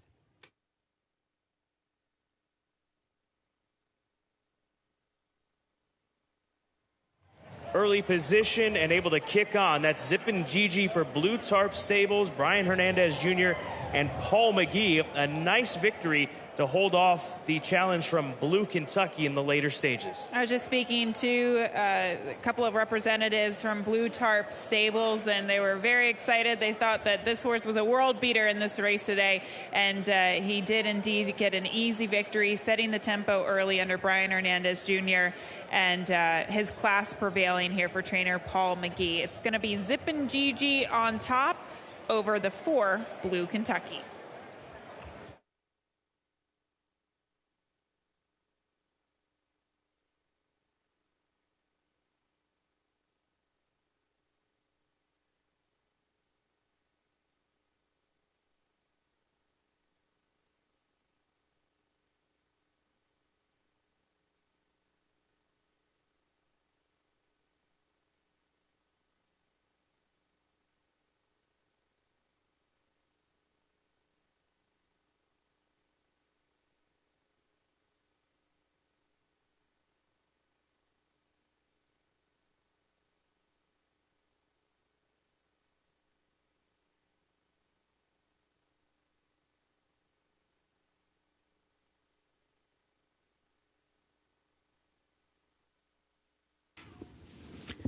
The unofficial results of Keeneland's 7th race.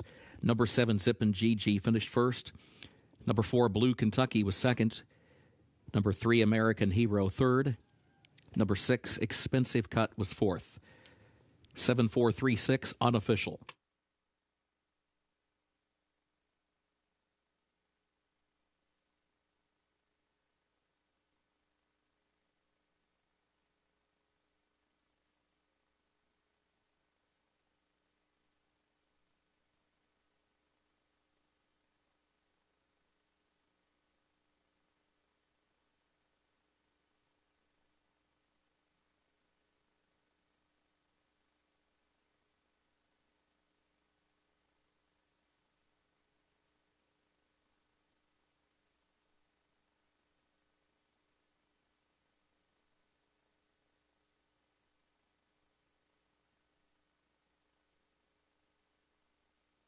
In the winner's circle for Keeneland's 7th race, the unofficial winner, number 7, Zippin' Gigi, owned by Blue Tarp Stables, LLC, of Thomas O'Keefe and others, trained by Paul McGee, Brian Hernandez Jr., the jockey. Zippin' Gigi, 3-year-old gelded son of Runaway and Hyde, out of La Pequena Gigi by Sky Mesa, bred in Kentucky by George Yeager. 7 furlongs over the fast main track, 1 minute 23.5 seconds.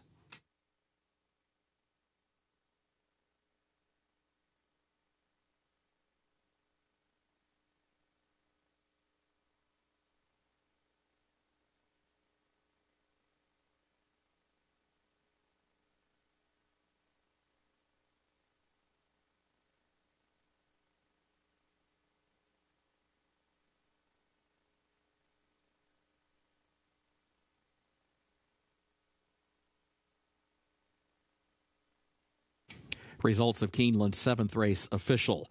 7436, the official results.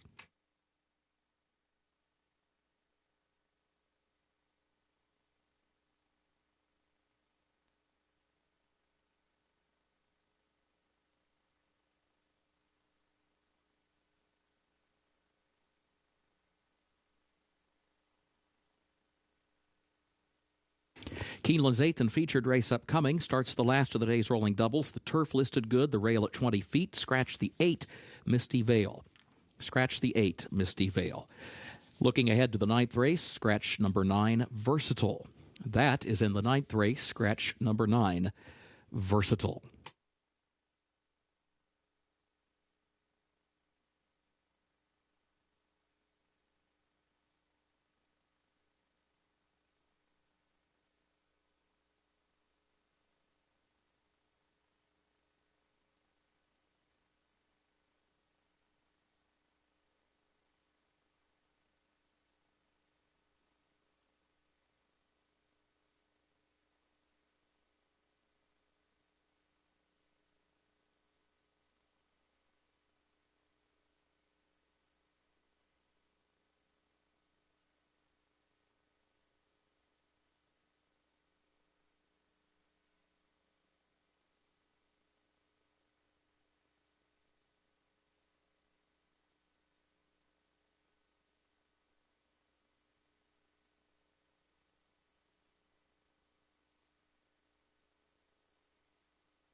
It's our featured allowance race on this Thursday card. Back onto the turf course. These are fillies and mares 4 and up, which have not won 4 races other than maiden, claiming, or starter, or not won 50,000 twice other than maiden, claiming, starter, restricted, or state bred at a mile or over on turf since the 6th of September. Bottom line, it opens the door for a lot of really nice fillies to compete against each other with this craftily written allowance race. We're looking at the 1-horse Princess Causeway for Winchester Place Thoroughbreds and Ian Wilkes, a mare by Giants Causeway who comes out of 2 sprint races up at Turfway Park on the synthetic track. She ran against very fast fillies in those, especially last time out when Caravel and Club Car went 1-2.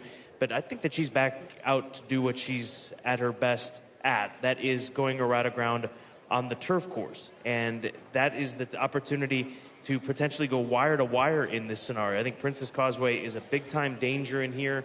As you can see, they've got her with the pony. This looks premeditated as far as having this scenario set up. So bottom line is she's acting well in the midst of this as they're allowing her, Gabby, to look out over the pony as she gets saddled up for this featured event.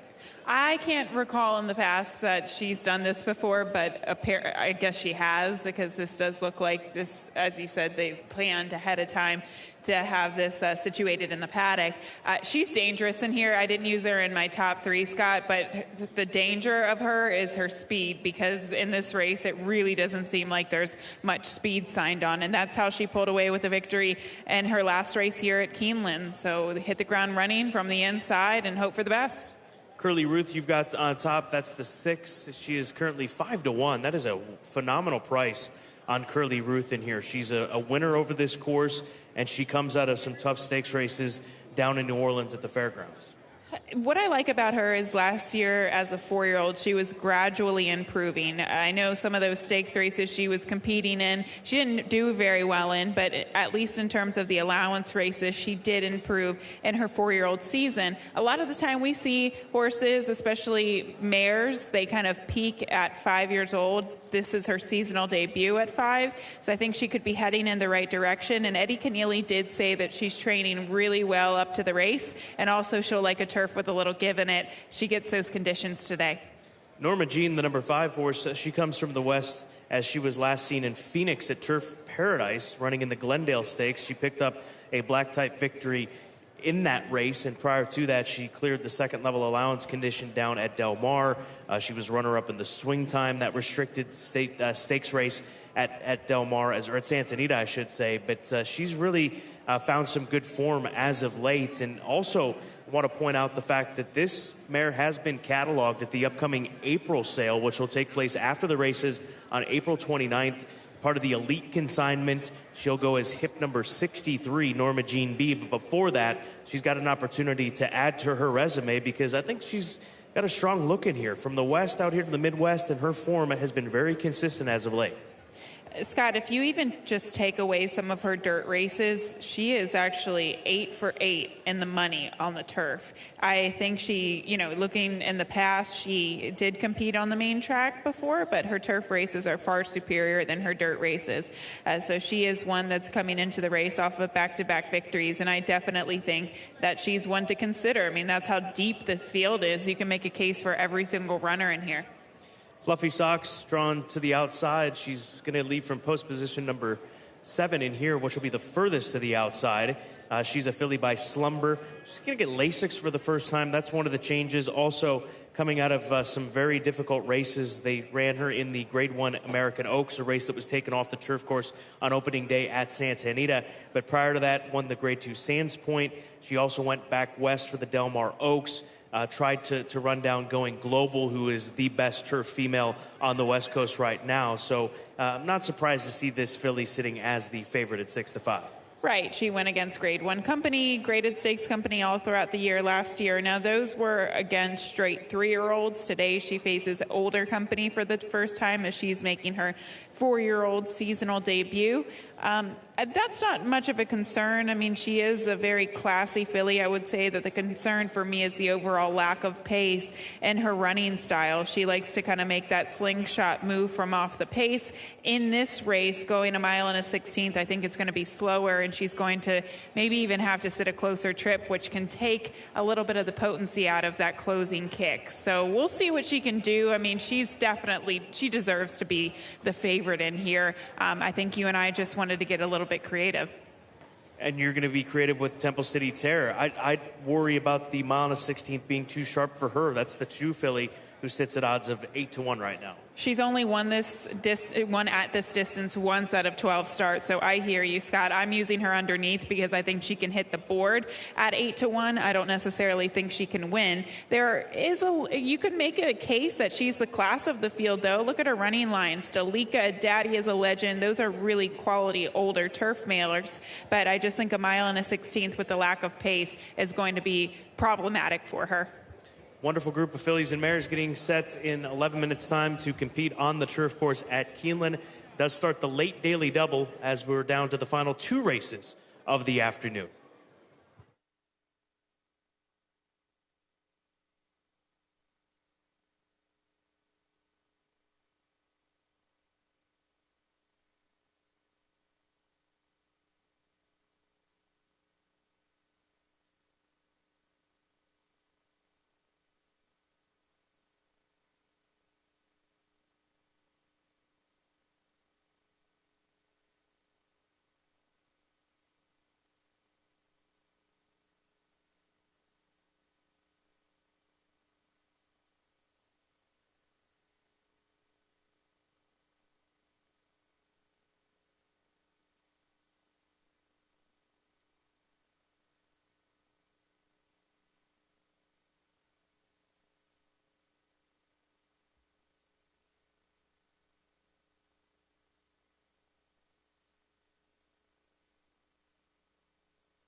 The horses are entering the track for Keeneland's 8th and featured race, the Calumet, and allowance for fillies and mares age 4 and up at 1 1/16 over the turf. Listed good, rail at 20 feet. This will start the last of the day's rolling doubles.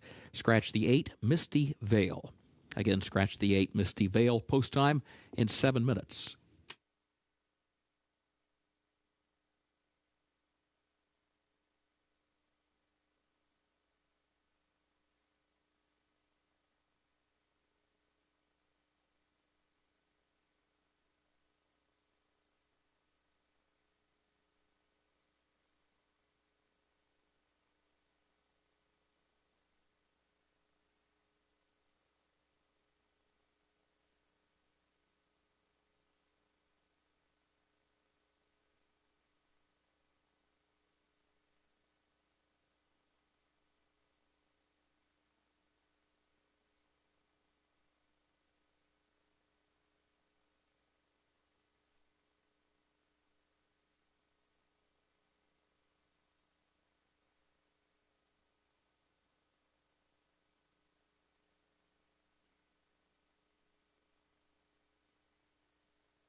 We come frontside to watch these mares warm up, fillies and mares warm up for the featured allowance race, the Calumet, and go to Norma Jean B, the chestnut mare by Tapiture out of the Distorted Humor First Dam.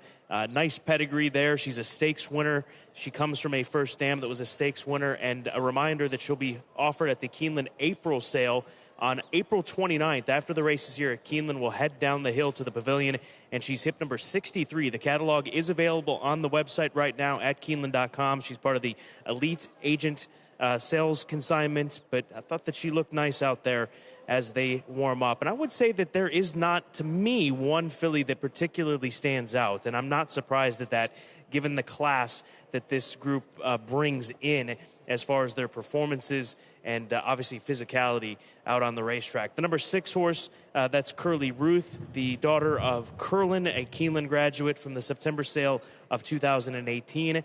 She comes from that really nice stakes-winning mare Rutharian. So speaking of pedigree, she's got quite the nice pedigree along with her resume that has earned over $244,000. She's owned by Green Lantern Racing.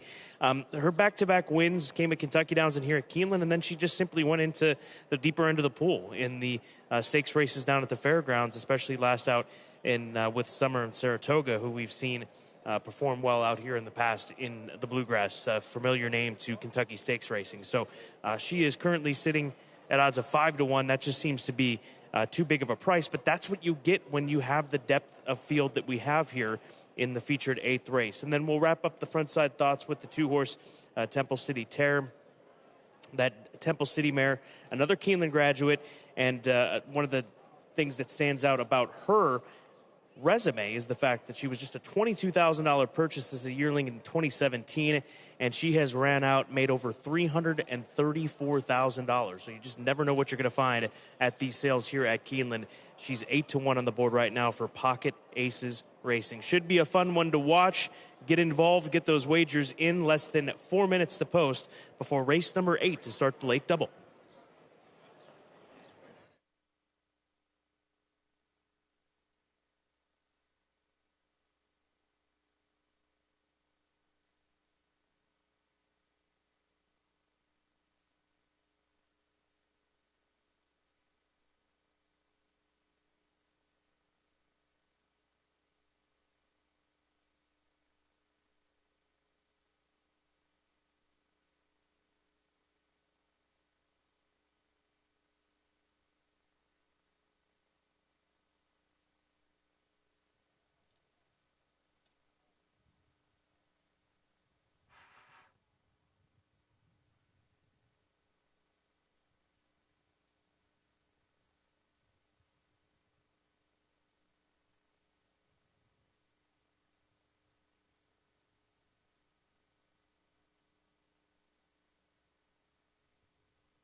The horses have reached the starting gate for Keeneland's 8th and featured race, the Calumet.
They are at the post. And they're off. There's Princess Causeway from the inside. Here's Curly Ruth from the outside. Curly Ruth strides forward from the center of the course to challenge Princess Causeway here early. These two come to the front as a team and open up by 3 lengths on Norma Jean B., who is in third, stays outward from the rail because Temple City Terror's there to the inside. In fourth, past the plate to the inside, is in fifth. Core Values between horses moves up a spot from sixth, and Fluffy Socks 3 wide at the back moves up 1 position from last. In the meantime, Princess Causeway has gotten away from Curly Ruth, and Princess Causeway has the lead by 4 lengths heading off the first turn onto the backstretch. 23.84 was the time for that opening quarter. Curly Ruth is second by 2 lengths. Temple City Terror is third by just a neck. Norma Jean B. fourth up on her outside. Then Core Values another length behind that one, joined by Fluffy Socks to the outside, gap of 2 more back to Past the Plate, who's last. The first half mile, 48.9 seconds. Princess Causeway 4-length lead at the entry to the far turn.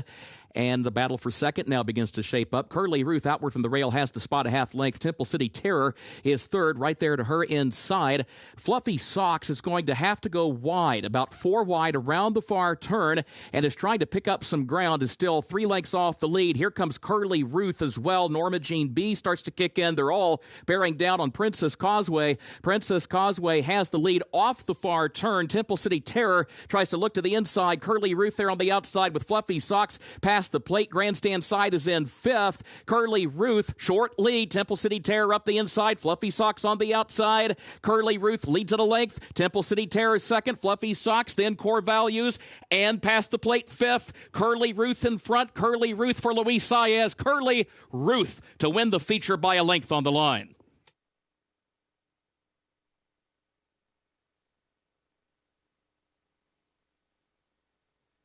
She likes it here on this turf course. She's now 2 for 3 on the grass. Curly Ruth for Green Lantern Stables, the daughter of Curlin out of that stakes-winning First Am Rutharian, a Keeneland September sale grad. And Gabby, how about the price? 8-1 on this mare in the end. That's a crazy price on this mare. And Eddie Keneally was telling me before the race that he wanted to get a stalking trip. There really wasn't much pace in here. And Luis Saez put her in a perfect position behind the pace setter, and then just really geared down late to hold off the late challenge of the heavy favorite in Fluffy Socks. But an impressive performance here, and a horse that loves the Keeneland turf course. Curly Ruth with the win.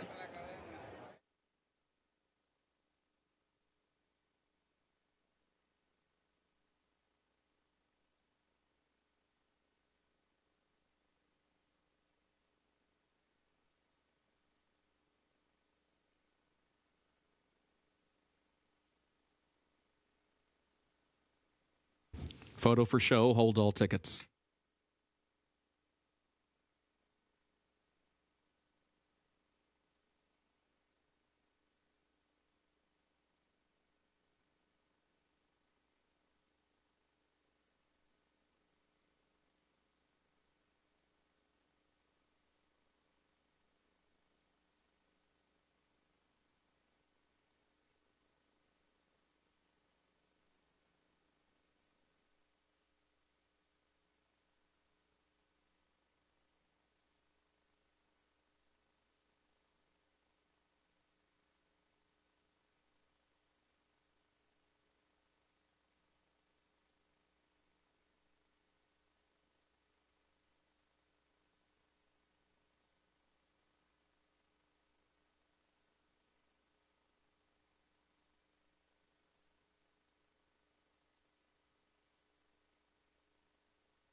The unofficial results of Keeneland's featured 8th race. Number 6, Curly Ruth, finished first. Number 7, Fluffy Socks, was second. Number 3, Past the Plate, was third. And number 4, Core Values, fourth. 6, 7, 3, 4, unofficial.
And the winner's circle for Keeneland's featured 8th race, the Calumet, the official winner, number 6, Curly Ruth.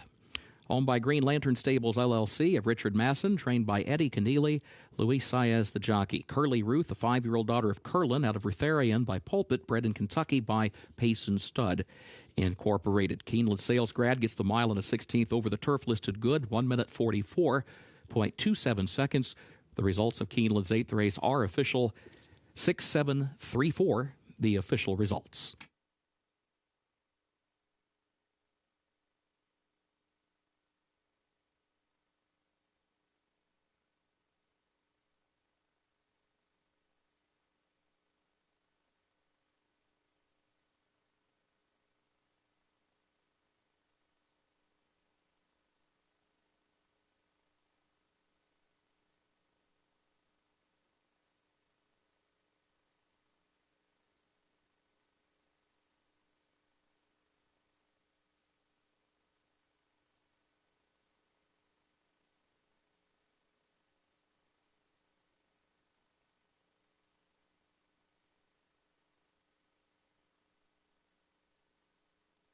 In the winner's circle, the trophy presentation for the featured 8th race, the Calumet, to the connections of Curly Ruth.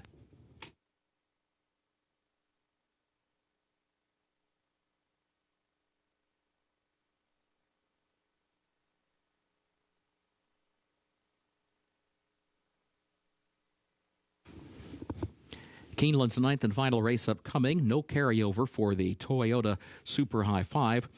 Scratch number 9, Versatile. Scratch number 9, Versatile. Main track is fast. Race 9 will finish in the short stretch at the first wire.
This is the 9th and final race of the day, and Gabby and I agree straight across the board. 4, 7, and 2 to close things out. These are straight 3-year-old maidens in a maiden special weight race worth $40,000. And don't forget, this race is the $1 Toyota Super High 5 race on the afternoon. Warrior Johnny for Rigney Racing, a colt by Cairo Prince, who showed a big step forward in his most recent race, Gabby. Those turf races were nice, but when he got onto the main track, really improved in a big way. And I think that we'll see another step forward here this afternoon for the Phil Bauer operation. I agree with you, Scott. I just think, they tried this horse on the turf in the first 2 starts, maybe even just to get him to go 2 turns, and he clearly just doesn't like the surface. But his last race, it was even better than what it might look like on paper because he had to make an early move on the backstretch, and you don't want to make those premature moves, especially at the fairgrounds with that really long stretch. Horses that make those moves just kind of get a little bit too tired before they reach the finish line. But completely different situation here, 1 1/16. The alternate finish line is really going to help this horse. Classic Mark, the number 7 horse, draws to the outside. We'll see if he shows the same sort of speed that he was able to display at Santa Anita going the mile. I guess another thing looking at this further and thinking about it further too, Gabby, is he's a 3-year-old colt. There are some really nice horses, as we well know, out on the West Coast. But looking at his races, and I'm not trying to sit here and knock the horses that he ran against, there's really not a big name that you could pull out of those races that he's run against. So we'll see how he fares here today. You've got to respect his speed. We talked about West Coast speed this morning on Today at Keeneland, and it should be put on full display. Or Flavien hitting his timing, Flavien Prat, the timing that this rider is able to show us in these races out here and obviously on the West Coast is something else. So maybe the tactics will be a little bit different here today, but I think that if you were to bet, he would probably be forwardly placed in here. Yes, I think he's going to be forwardly placed as well. And he just looks like a horse that's learning with each and every start. He didn't get out of the gate in his first 2 races. He finally did with Flavien last time out. Sometimes you see horses that can't necessarily keep going at a mile, have an easier time of it at 1 1/16 because it tends to be a slower pace. So I think maybe that's the intent here with Classic Mark. And I'll just be curious if he doesn't get a little bit of pace pressure. There are some other horses in here that are stretching out in distance. So is he versatile? Does he need the lead? There are a lot of questions, in my opinion, regarding this horse. The 2 Cape Trafalgar is the favorite. He's sitting at evens right now, even money on this son of Lord Nelson. Lord Nelson, a son of Pulpit, really one of the more influential stallions with his sons even moving beyond what he was able to do as a stallion. Obviously, Tappet would be one of the first horses that comes to mind. Lord Nelson, a multiple Grade 1 winner during his sprinting days on the West Coast. He comes from a stakes-placed First Dam. Ran well enough on debut in the Sloppy, earned a big number, but now second time out going long when you've got other horses that have gone long.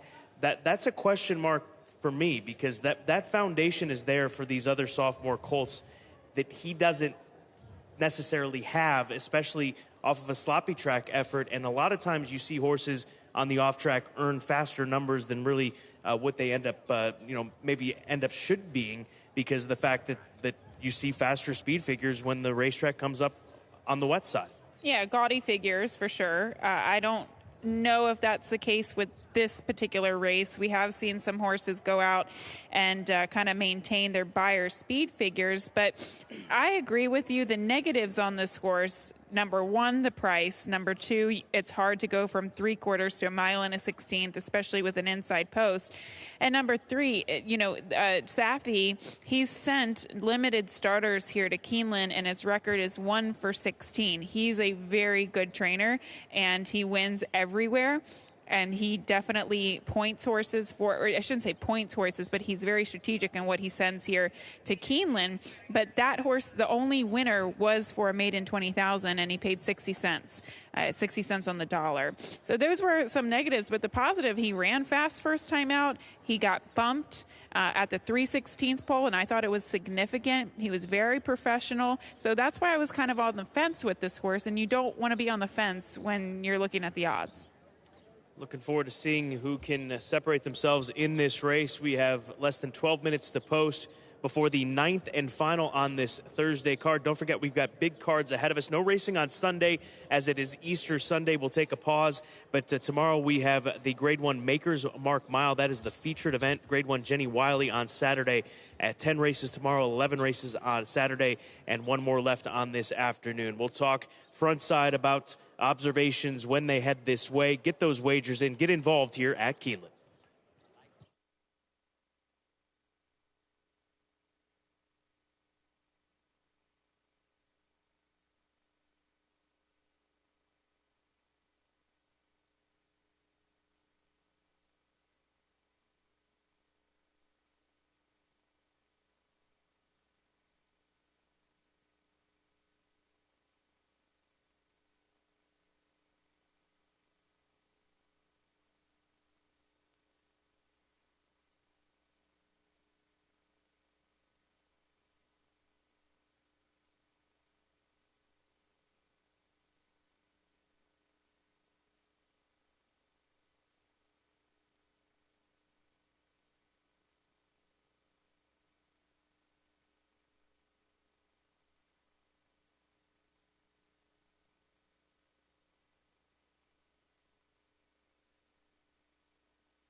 The horses are entering the track for Keeneland's ninth and final race, the Dunbar Maiden Special Weight for 3-year-olds at 1 mile and a 16th over the fast main track. Race will finish in the short stretch at the first wire.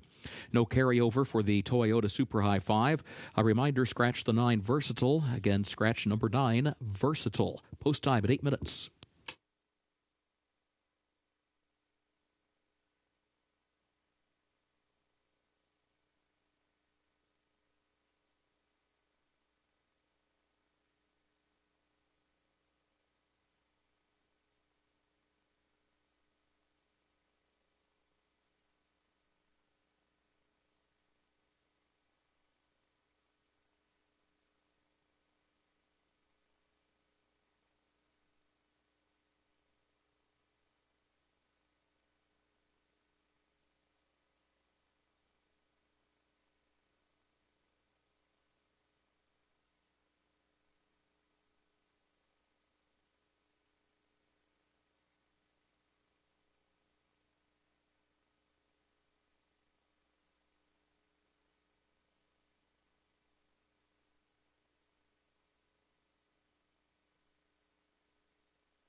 Going to take you right to the favorite. That's the 2-horse Cape Trafalgar. The one thing that stood out to me, not only his looks, how relaxed he was when he came out. Maybe the route of ground will be an actual benefit for him. Perhaps the sprint races were just too much for him as far as his attitude is concerned. And watching him warm up, Gabby, I like the way that he is handling himself from start to now, the point that he's at right now, the start being when he came out in the post parade. Looking at him physically too, Scott, he doesn't look like he should have any bit of an issue stretching out to a mile and a 16th. And he really, you have to have the mind also to go from 3/4 to a mile and a 16th. And he definitely shows that he has a good disposition to him. Beautiful horse. So, heavy favorite, the horse to beat, but it is still a lot to ask. Warrior Johnny, will go back to him. Mitchell Merle for Rigney Racing and Phil Bauer as he warms up with the pony, a relaxed sort as well, just taking it all in with the pony. I think he looks great in the flesh, too. This is a horse that maybe could be a little bit limited in terms of distance, so he probably needs the perfect trip. And he did not get the perfect trip last time out. I think a patient trip, forwardly placed, he'll get the job done. Then we're going to go to a couple of big long shots. Beach Holiday with Hutch Halsapple, and who also owns this gelding. Started off his career with Brad Cox and Godolphin. There's some nice pedigrees in here, but none arguably better than this gelding. He's by Into Mischief out of that wonderful Godolphin race filly, Cocoa Beach, and last seen for maiden 30. This is a big step up in class, but he's a nice-looking horse. No surprise given his pedigree. Yeah, I just obviously have concerns that he wasn't able to win for $15,000 and now has to face a pretty good group of maiden special weight company. But he is a long shot if you like him. And the 6-horse Flocked will wrap up the discussion here with this Colts. He was the favorite on debut at Mahoning Valley for what that's worth up in Ohio. This is obviously light years more difficult than what he ran against on that afternoon, but he's got the pedigree to go long. He's by Frosted, and he's out of a Not For Love mare. Not For Love, as far as a broodmare sire, known most for his exploits with the California Chrome. Yes, he is a horse that's very tall, long, and leggy as well, Scott. But I did want to check in with one more horse, and that was the outside runner, the 8, because I didn't use him for Dallas Stewart. But he seemingly woke up last time out. That was the first time with the blinkers on. I went back and watched that replay, and he was very keen. He was pulling hard early, I think because of the blinkers, but also because it was a slow pace. Maybe he doesn't need to be on the lead. The more I look at this race, I think it's going to be a fast, contentious pace. I just loved how he looked. He was really dappled, looked like a happy horse on the track, and maybe all he needed was one race with those blinkers on to figure it out.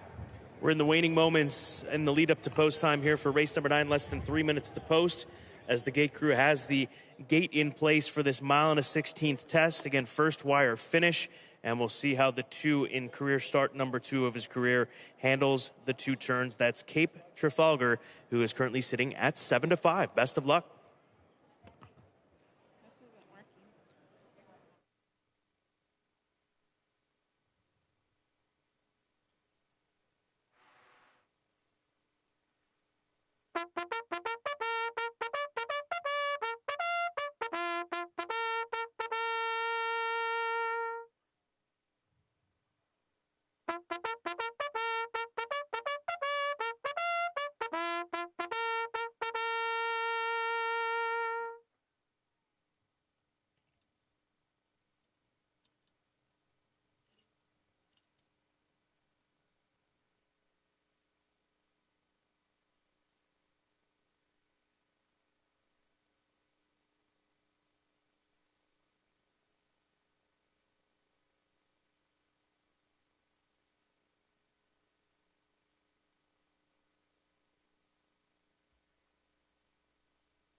The horses have reached the starting gate for Keeneland's 9th and final race, the Dunbar.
First wire, they are at the post.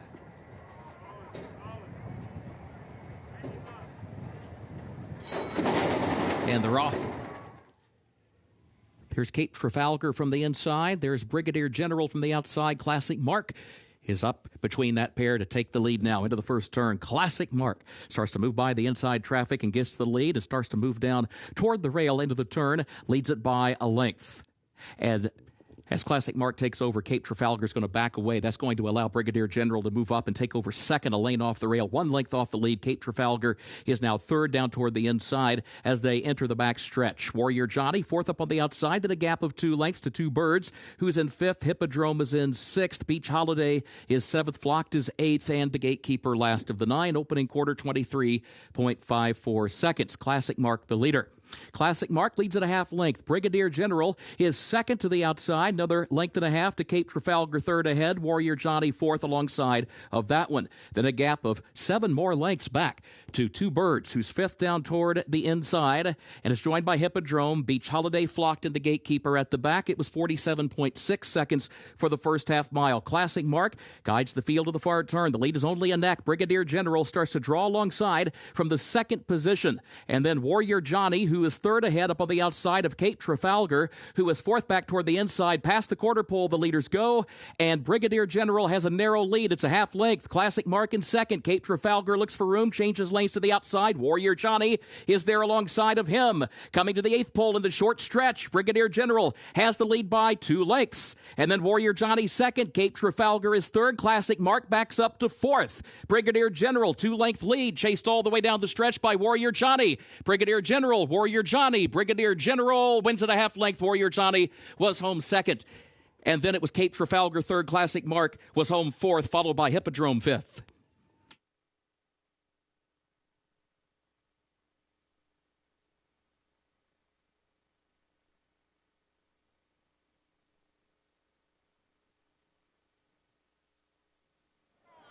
Brigadier General has figured it out in his last 2. You pointed towards the blinkers, Gabby. That got him into position of that early speed. And these were 2 completely separate races going on.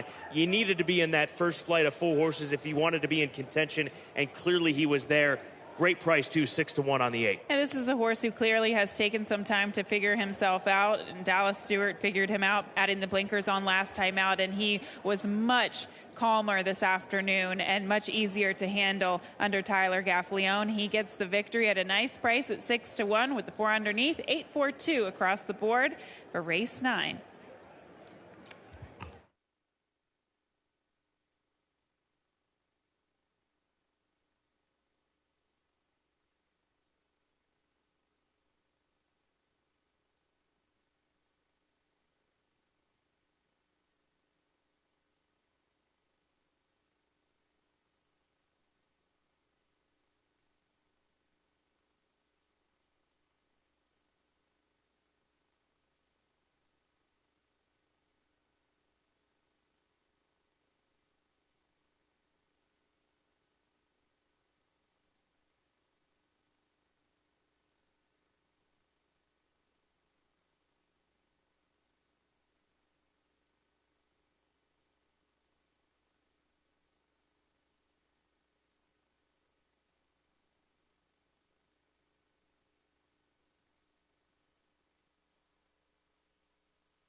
The unofficial results of Keeneland's 9th race. Number 8, Brigadier General, finished first. Number 4, Warrior Johnny was second. Number 2, Cape Trafalgar third. Number 7, Classic Mark was fourth. And number 10, Hippodrome fifth. 8-4-2-7-10, unofficial.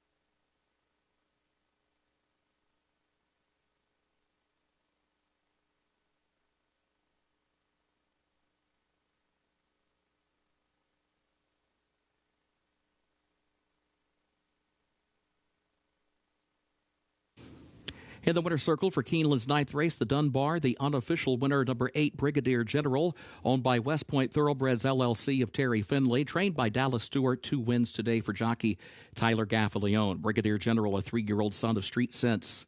Out of Mia and Molly by Giants Causeway, bred in Kentucky by Rose Hill Farm and T-Nip LLC. The mile and a 16th over the fast main track today, 1 minute 44.91 seconds.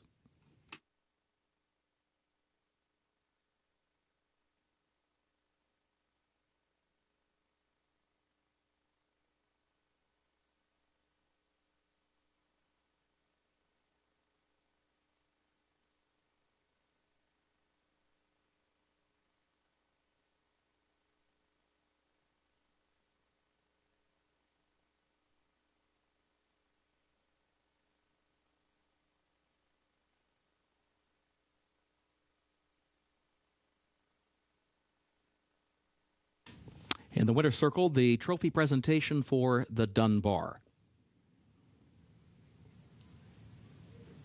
Number 8, Brigadier General.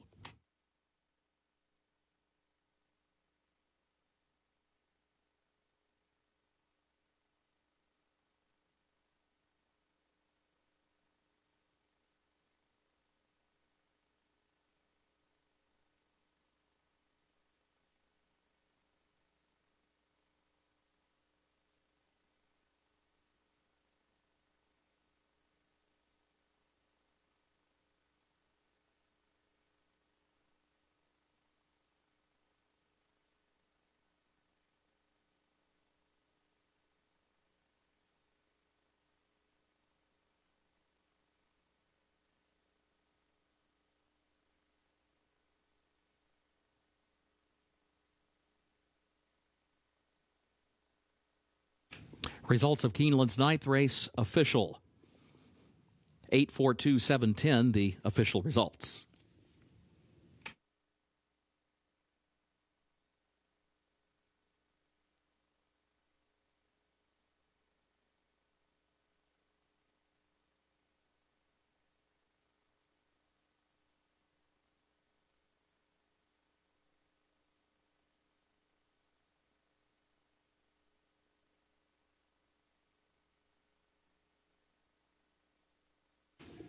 At Keeneland, the pick 6 pays on 6 of 6 with a consolation 5 of 6.